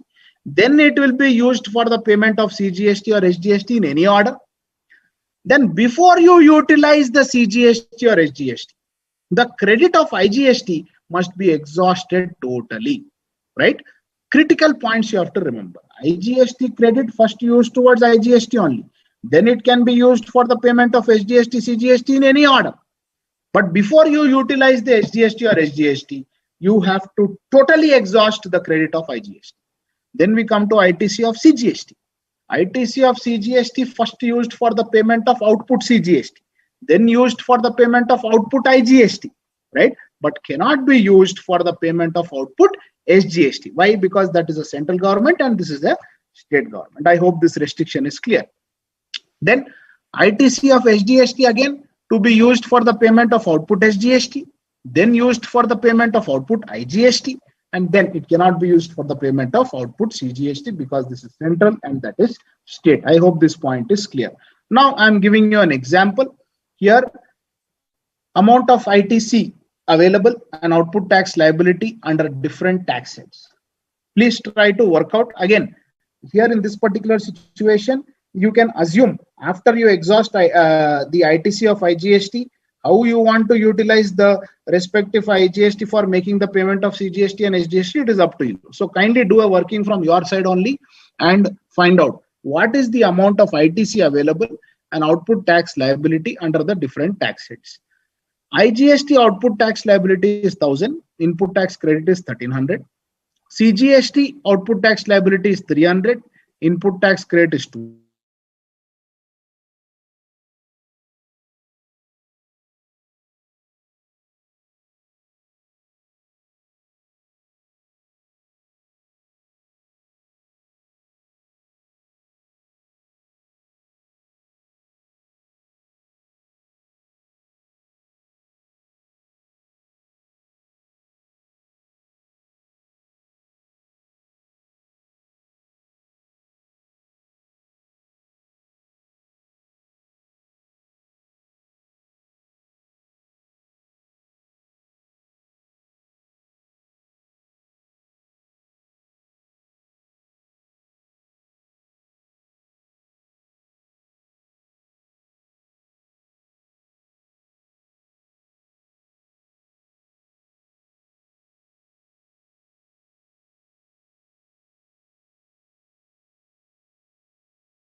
Sorry for the technical glitch. I'm just trying to resolve the issue.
नहीं वो क्या हो रहा video screen video मैं on कर रहा हूँ ना तो स्क्रीन शेयरिंग ऑटोमेटिक पॉज हो जा रहा। वीडियो ऑफ करूँ क्या? एक सेकेंड। नहीं पर वो स्क्रीन अभी दिख रहा है ना मेरे को, यहाँ पे शेयर स्क्रीन में वो प्रेजेंटेशन दिख रहा है ना अभी मेरे को।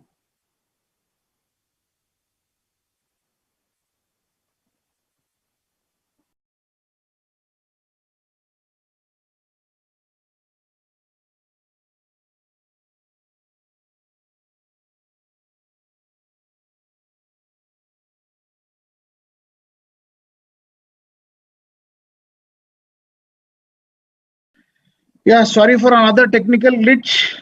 I can see that when I'm trying to switch on my video, the screen is pausing and now So therefore, what I did was I switched off my video.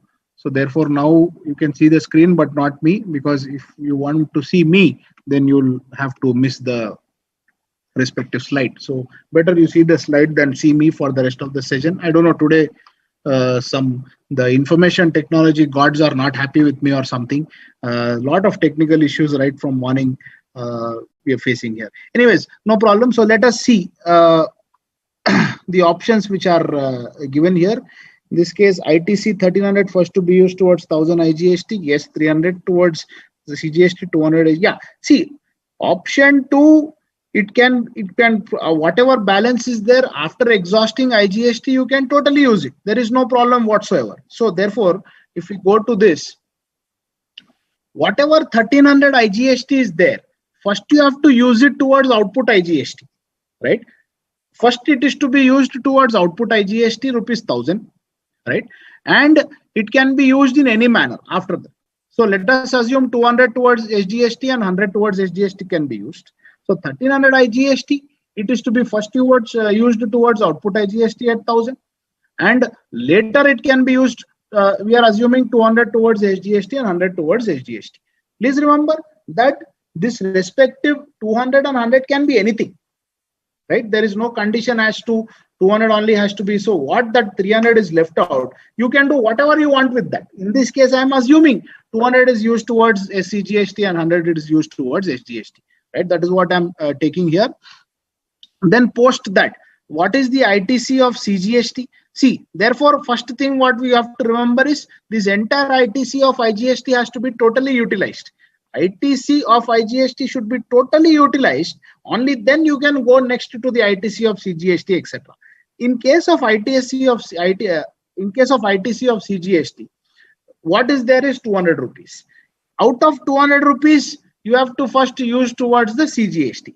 But CGST, he has already used 200 rupees. IGST of 200 is already used towards the CGST. So therefore, whatever in this case is there, since IGST of 200 is used towards the CGST, output tax liability of CGST will only be 100.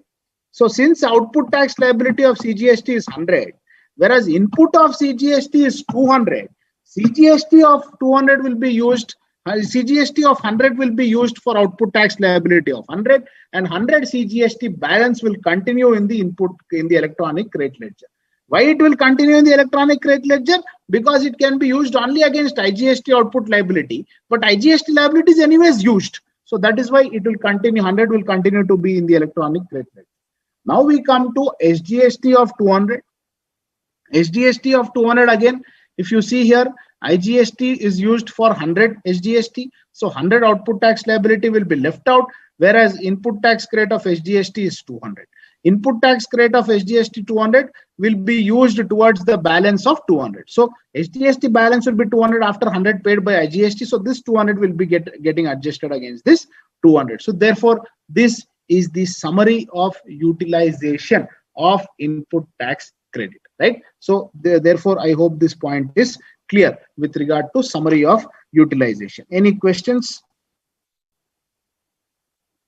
So after some time, please check by turning on the video. I wish I can, but again, there might be a technical glitch. And again, I don't want to again put you to the stress by missing another few minutes of the class, right? So therefore, option 2 carry forward. Yeah, so pretty much all of you got it. Say in this example, can it be utilized proportionally? Out of balance 300 IGST 1, yeah, it can. It is up to you. It is your discretion. You can use it as much as you want. There is no issue. Remaining ITC for CGST 50 after utilizing 300 between CGST SGST equally. Yeah, it's fine. So whatever, as I told you, after the IGST liability is exhausted, after the IGST credit is exhausted, CGST and SGST can be utilized in the manner as you want. There is no problem. But only important point you have to remember is CGST cannot be used as credit. What are the restrictions on utilization of input tax credit is this what we have to see is the commissioner or authorization of officer who is not below the rank of assistant commissioner, which is authorized by him, is empowered to impose restrictions on utilization of input tax credit availed in the electronic rate ledger if he has reasons to believe that such ITC has been fraudulently availed or is ineligible. That means what? Now you have went ahead and you have claimed input tax credit on purchase of motor car. You went ahead, right? You decided who can stop me? No one can stop me. I will go ahead and claim. So therefore, I went ahead and I claimed the input tax credit on purchase of motor vehicle. But I didn't realize that if I do this, that person, he will file his GSTR1, and that is accessible to the department. Later, department came to know that I purchased motor car, and what I did is I claimed the input tax credit. So therefore, he has a proper reason to believe that I have claimed the input tax credit, which is not eligible. So therefore, he can restrict the utilization of credit. That is, that credit will come and sit in my electronic credit ledger, but unfortunately, I will not be able to utilize it for any payment. He can block it, right? So restrictions can be imposed in the following circumstances: where the ITC has been availed on basis of tax invoices, etc., which is issued by non-existent supplier or by a person not conducting any business from the registered place of business. That means what? Where tax invoice or valid document is there, which is issued by, that is a fake invoice. If you have a tax invoice, supplier is issued, but that supplier is actually not there, or it is issued by a person, that person is not conducting any business only. Therefore, it is a fake invoice, which the GST department in real life also in the country, they are cracking down upon the persons who are issuing the respective fake invoices. So therefore, in this particular situation also, the ITC has been availed. In that case, the restriction will be there. Without the receipt of goods or services, this person has not at all received the goods or services, but he has claimed the input tax credit. This also is the proper reason for blocking the input tax credit. He can definitely go ahead and block it. Or the tax in relation to which has not been paid to the government. So in relation to this, the respective tax has not been remitted to the government. There also the restriction can be imposed. And registered person availing input tax credit has been filed non-existent or not to be conducting any business. So therefore, this person, he has purchased some goods. He has an invoice with him on which he is claimed input tax credit, but that person is not there to be existent only, or is not conducting any business only. Then what is to be done? That's also is to be taken. A restriction can be imposed on the respective input tax credit. Then the registered person availing input tax credit is not in possession of the tax invoice. That means he's claiming the input tax credit, but he's not in possession of the valid tax invoice. This also is covered here, right? So valid tax invoice is not there. Therefore, he's not able to use the input tax credit. The input tax credit can be blocked. If he does not have a tax invoice, he goes ahead and claims the input tax credit, it can be restricted by the department. Very interesting point here. Now in GSTR 2A, the respective amount is given, but I go ahead and claim the input tax credit. Anyways, it is there in GSTR 2A. No, what about the other rule? You also need to have a tax invoice. Only then you can claim the input tax credit, right? So therefore, if you go ahead and avail the input tax credit, restrictions can be imposed by not allowing such ITC to be used for discharging any liability, or not allowing any refund for any unutilized amount of such ITC. Such restrictions can be imposed for a period of 1 year from date of imposing such restrictions. However, the commissioner or officer authorized by him can withdraw such restriction if he is satisfied that the condition for imposing the restrictions no longer exist, right? So I hope this point is clear. This is the rule 86A, which speaks about the restrictions which is given to the input tax credit in case of certain instance of claiming the input tax credit. Now, let us look at some problems here. Now, see, we have come to the end of the discussion on section 49 also for utilization of input tax credit. Now, we will do some problems now before we wind up the session. Let us look at this particular problem. Siddhi Limited is a registered manufacturer engaged in taxable supply of goods. Siddhi Limited purchases the following goods during the month of January. The following particulars are provided by the company. Capital goods purchased on which depreciation has been taken on full value, including GST paid thereon, right?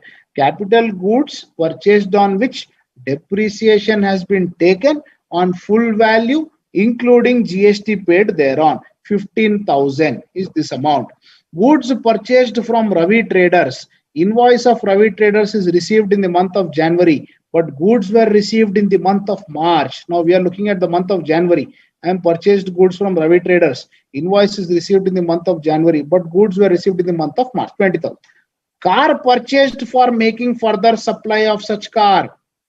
Such car is destroyed in accident while being used for test drive by potential customers. Now I am purchased a car for making further supply of that car. Such car is destroyed in the accident while being used for test drive by potential customers. 30,000 rupees.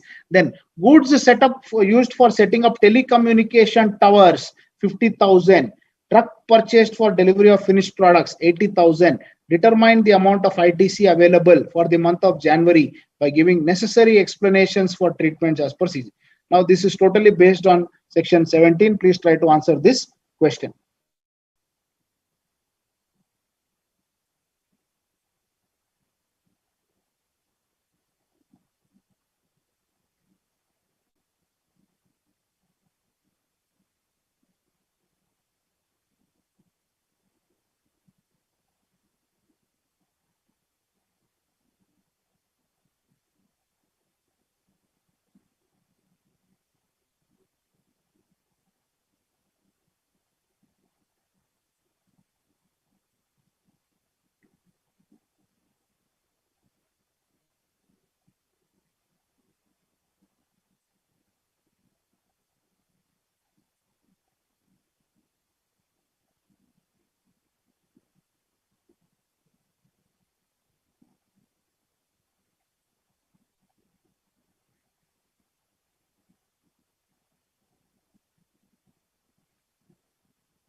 Yeah, some more answers. One person has answered.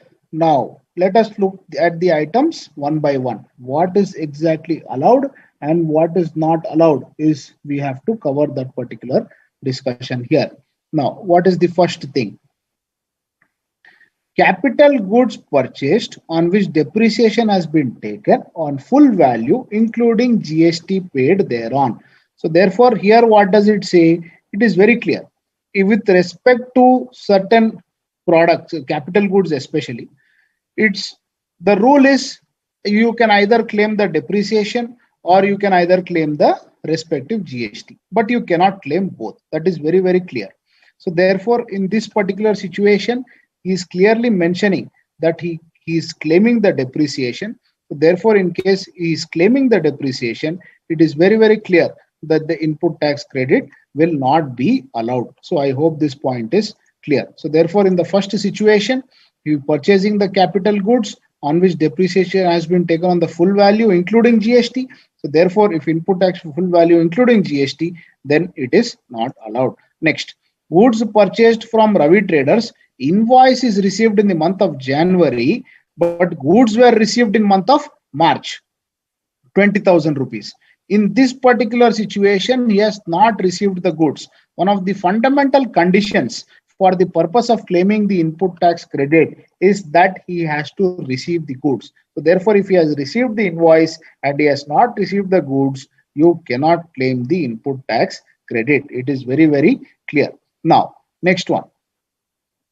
The car purchased for making further supply of such car is destroyed in an accident while being used for test drive by potential customers. Now, 17 subsection 5 blocks the input tax credit with regard to the car, but there are some exceptions. One of the exception is if the car is used for further taxable supplies of the same car. In that particular situation, you can very much, if you are making the further supply of cars, you can very much claim the input tax credit. But however, here it is an important point which we have to notice is that car is destroyed in an accident. So therefore, the moment the car is destroyed in an accident, that means you have to refer 17 subsection 5. In case of goods lost, destroyed, stolen, etc., input tax credit is not allowed. So even though this car is purchased for the purpose of making similar taxable supplies, by virtue of that input tax credit is allowed. But however, if it is destroyed in an accident, 17 subsection 5 clearly restricts the credit whenever you are purchasing any car and you are purchasing any product and it gets lost, destroyed, stolen, etc., ITC is not allowed. So 30,000 whatever amount is there, you will also not get the input tax credit for this one. Then goods used for setting up telecommunication towers. Telecommunication towers, whether it is plant and machinery or whether it is building, is an important point to remember. So when I say a telecommunication tower, we are not talking about any equipment here. We are talking only about towers. A tower means it is a building. It is a building construction which is being levied. So therefore, only plant and machinery, if you are spending, you can claim input tax credit. But this is a part of the building. The moment it is used for building for on your own account, you cannot claim the input tax credit, right? That is the fourth one also. Therefore, it is not allowed.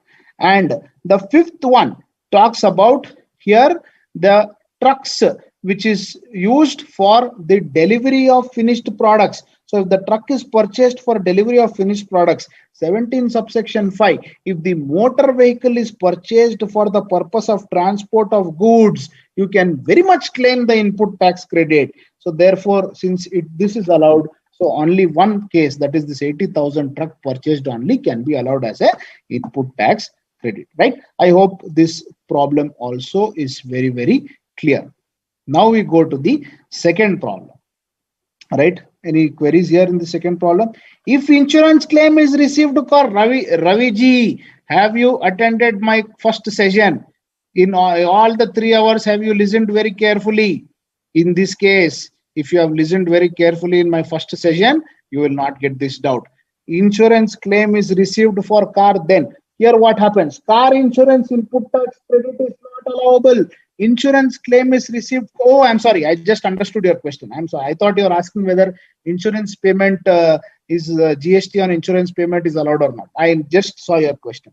So if insurance claim is received, very, very interesting question.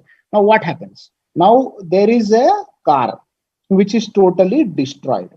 Now once this car is totally destroyed, if I file for an insurance, and the insurance person gives me the claim, the moment I get the insurance claim from that particular person, the moment I get the insurance claim for this particular person, for whatever goods has been destroyed, for that purpose, I'm getting the insurance claim. So therefore, in this point, first I have to, in case I have claimed the input tax credit, now I am purchasing the car and I'm purchasing the car for further supply of the cars. I am claiming the input tax credit. on the purchase of the car. Later car gets destroyed. What is supposed to be done? I need to reverse the input tax credit which I have claimed earlier and pay the interest. Now what happens if I get the insurance claim? The moment I get the insurance claim, I can claim this input tax credit again. There is no restriction to this one, because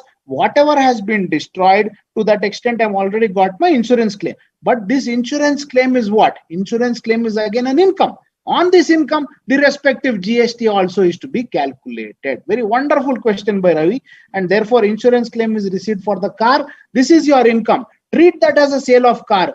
Pay that respective GST on that. And again, claim the input tax credit. There is no problem. Very, very wonderful question, Ravi. Nice thinking.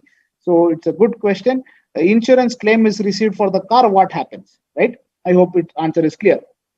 Next, in question number 2, how that in question number serial number 2, how that purchase will treat in books and return in month February and March. Question number 2. Goods purchased from Ravi Traders. Invoice is received in the month of January, but goods were issued. See, goods is purchased from Ravi Traders means invoice is coming. If invoice is coming, now what is your question here? How the purchase will treat in the books and return in the month of February. See, therefore, first here you have to see the rest. You are talking from the supplier point of view or receiver point of view. I presume that you are talking from the supplier point of view. Supplier has given the invoice. Immediately go to time of supply provisions. Immediately go to the time of supply provisions. So delivery of goods, he is issuing the invoice on or before the goods were made available. So therefore, definitely in GST, in the supplier terms, since invoice is issued at that time of supply of invoice is important, and therefore this particular thing, it will be treated in the month of January. I hope this point is clear. But input tax credit precondition is receipt of goods. I hope these points are now clear for you. Right now, now we go to the second question. X, a manufacturer of roofing sheets, has total ITC of 1,60,000 available with him on 1st June. He provides the following information pertaining to the goods and services procured during the month of June. Now, it says that he's a manufacturer of roofing sheets. So therefore, that is his business clearly indicated in the question. Total input tax credit of 1,60,000 is available with him on 1st June. He provides the following information pertaining to the goods and services procured during the month of June. Input tax on raw material is 40,000. Raw material used for both taxable and exempt supply. Immediately one light should come in your brain. It is a common inputs which are used for both the taxable and exempt supply. So how to do it?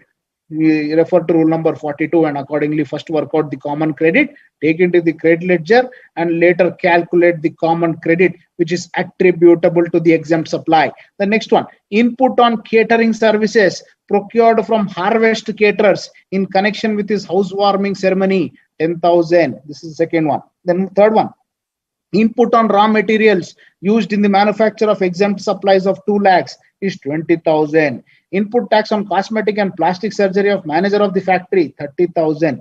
Total turnover for the month of June is 60 lakhs exclusive of tax. Compute the ITC available for the month of June. Compute the ITC available for the month of June and net GST payable from the electronic cash ledger by the month of June. Rate of GST is 18%. Ignore the CGST as GST for sake of simplicity. Subject to the information above, assume that all the other conditions necessary for availing the ITC has been fulfilled. All the purchases are made from registered suppliers.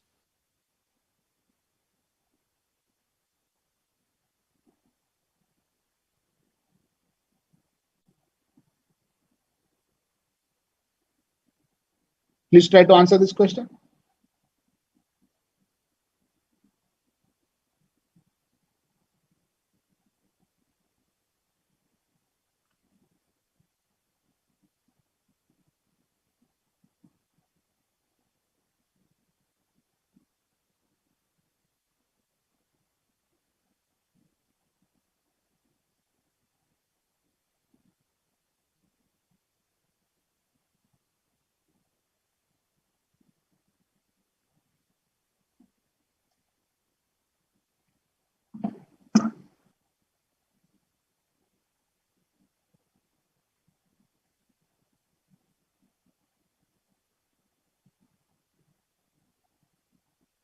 Any answers for this one?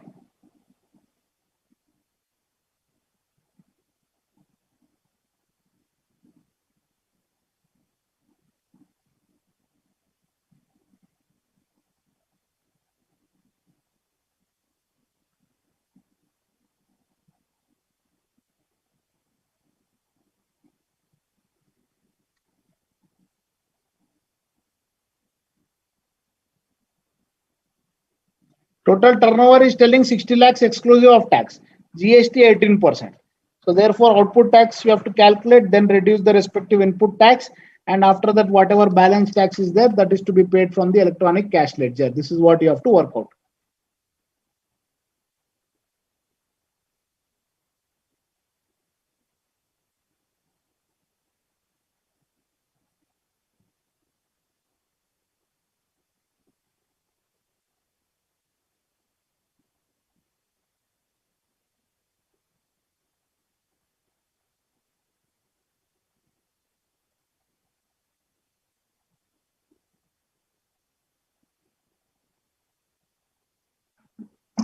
Right? Any answers? Sir, exempt supply turnover not given. Yeah, no problem. Exempt supply turnover, why do you? Anyways, there is no tax which is to be calculated on that. No?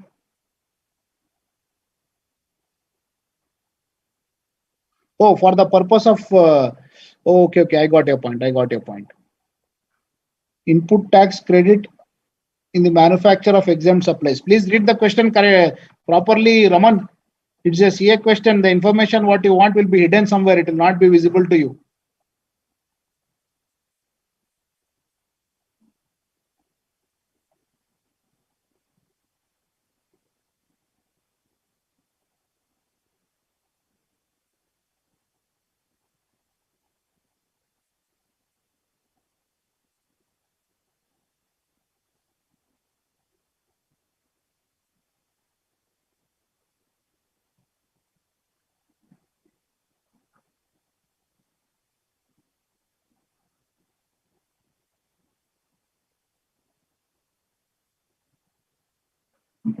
Yes. Any answers before we go to the solution?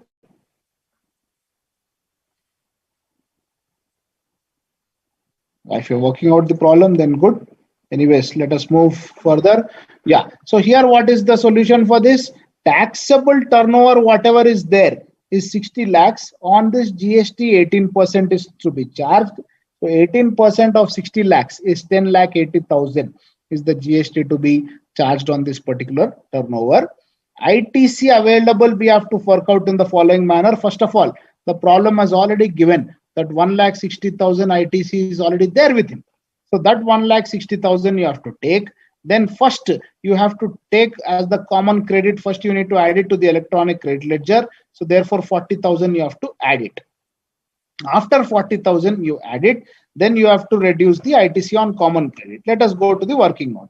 Here what is happening? What are the inputs to be taken and what are the inputs not to be taken? Please remember, first point is here. What does the question say? The input tax on raw material 40,000 straight away we have to take, because later we have to find out what is the amount attributable to exempt supply, and accordingly we have to work out the calculation for that. So therefore you have to do that later. Then what happens? Input tax on catering services procured from harvest caterers. This is totally restricted. Food and catering services expenditure totally restricted under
Yes, again, sorry for the glitch, but the positive is the video is back.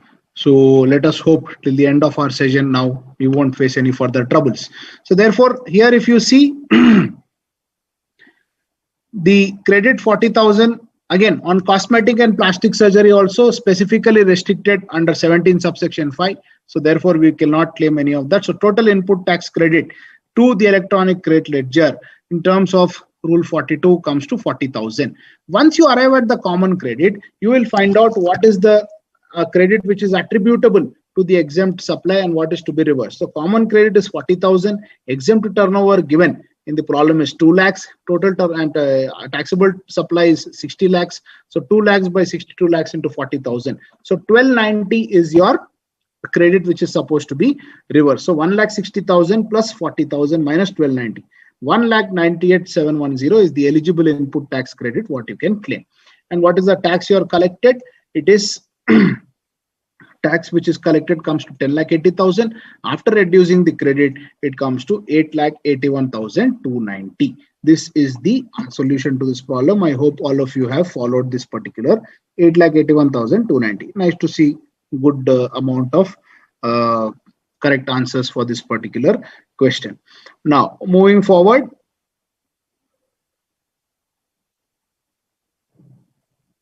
Yeah, Sarani Weavers at Pune, Maharashtra is a registered input service distributor and intends to distribute ITC for the month of March. The following are the details available for such distribution. Ganganagar branch in Rajasthan, turnover of last quarter is 10 lakhs. ITC specifically applicable to the branch. IGST 12,000, CGST 3,000, SGST 3,000. Madhugiri branch, Karnataka, turnover of last quarter is 5 lakhs. ITC specifically applicable to the branch is nil. Kosala branch UP, 15 lakhs is the turnover of last quarter. ITC specifically applicable is again nil here. Mumbai branch Maharashtra, 20 lakhs is the turnover of the last quarter. ITC specifically applicable. IGST 1,50,000, CGST 15,000, and SGST 15,000. Please make a note of all this because we go to the next slide for the continuation of the problem. I give you a minute to please note down all of this. Just mention the state rather than again writing the branch and all. Rajasthan last quarter turnover 10 lakhs, IGST, CGST, SGST. And also important point which you have to remember is that the input service distributor is from Maharashtra. Input service distributor is from Maharashtra. That is an important point which you have to remember. So please note down all of this.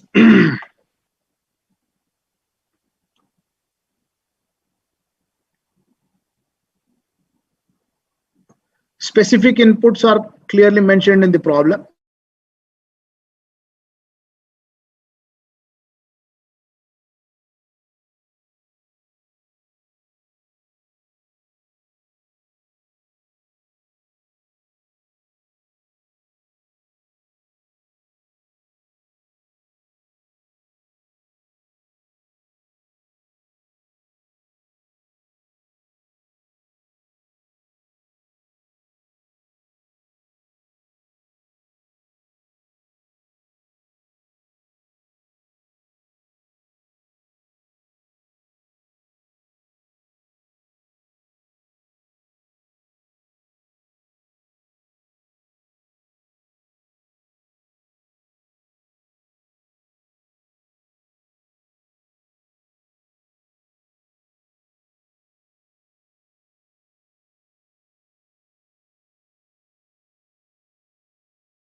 The continuation of this problem, ITC available on input services which are used commonly by all the branches is as under. CGST of 60,000, SGST of 60,000, IGST of 1.2 lakhs. ITC of IGST 10,000 pertaining to March was inadvertently not distributed. Whether the same can be distributed in March this year. Madhugiri Karnataka branch uses input services to manufacture exempt products. Turnover includes the duties and taxes payable to state. Determine the manner of input tax distribution. Please try to solve this issue, solve this problem.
They are waiting for some answers.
Give you another minute for giving the answers. I know it's slightly a big problem, so might take some more time.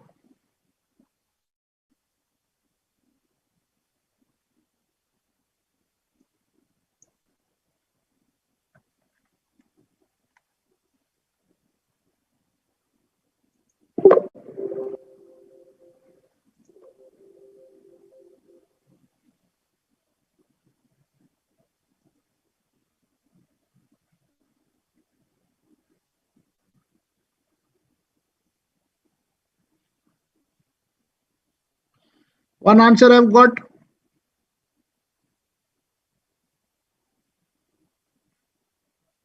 Yeah. So here what is happening?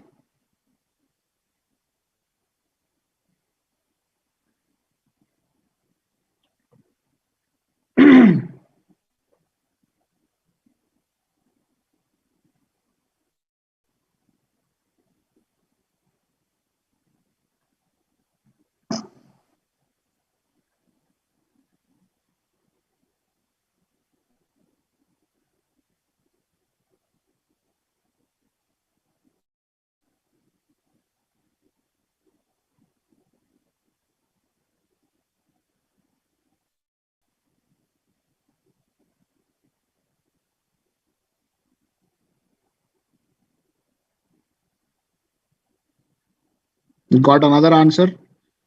One by one, slowly, I'm getting the answers for this.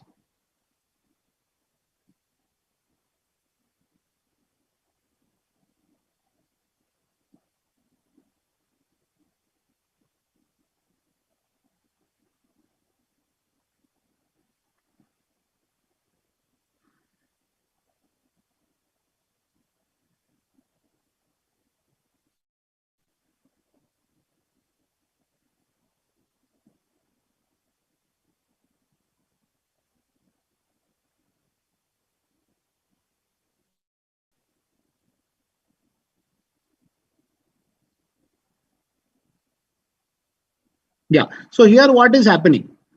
The total credit of 18,000, which is here distributed to the respective attributable to Ganganagar branch, that is the Rajasthan, will again be distributed at IGST only. Why? Because the input service distributor and the recipient are in different states. So the total GST credit of 18,000 will be distributed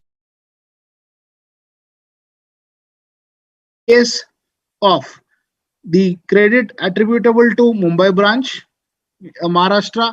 IGST credit will be distributed at 1,50,000, CGST credit at 15,000, HDST credit at 15,000 only.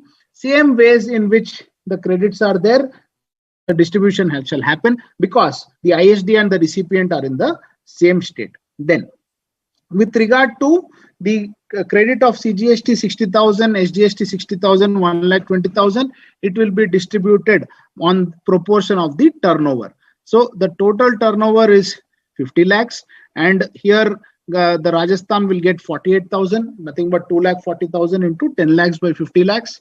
Then Madhugiri will get 2,40,000 into 5 lakhs by 50 lakhs. And exempt one, again, credit to recipient distributed, even if it is making the exempt supplies. There is no restriction here because it is ultimately the turnover is to be considered here for the purpose of distributing the input tax credit. Then UP will get 72,000 as IGST credit, and Mumbai branch also will get CGST, SGST, and IGST, all the three. ITC of 10,000 cannot be distributed, as in that same month the distribution has to happen, right? That is an important point. In the same month the respective distribution should happen. So therefore this particular 10,000, there is no point of getting the respective credit because 1 year has been elapsed, right? So that is the solution for this. And so therefore with this we come to the end of the message on the chat box, so that we understand as to how exactly if there is anything to be covered, we can do that in the coming session as well. Meanwhile, I also call up my need to get this issue rectified. I don't know, today it was working fine till the evening. From 4 o'clock onwards, this issue had started off, but I think more or less the matter was covered in depth. So I think you can, if still there are any gaps or queries, please feel free to text them on the chat box, right? So therefore, input tax credit, we are now 3 sessions down the line, and post this is the last session which we are going to have on Saturday. We'll have a quick fire revision of what all we have discussed, and also we'll cover more and more problems, and also the job work related provisions and the input tax credit concept with regard to job work we will see, and that, right? So any further queries with regard to this before we wind up for the day? Yes, some answers for this. Pretty much everything is correct. Only thing is that for the 10,000, you'll not get the credit once it crosses. It is not utilized in that 1 month. You'll not get that credit once again as well. Right. So thank you very much. I'll see you on Saturday for the final session on input tax credit. Please revise the concepts thoroughly, because in the next session we are going to cover a number of problems and we are going to cover all the concepts of input tax credit. So therefore, knowledge of all the three sessions are important. Today's session and the previous two sessions on input tax credit, please view again if required, and we meet again on Saturday to conclude this wonderful chapter, very interesting chapter and very important chapter called input tax credit. Thank you very much. Good night. See you on Saturday at 6 p.m.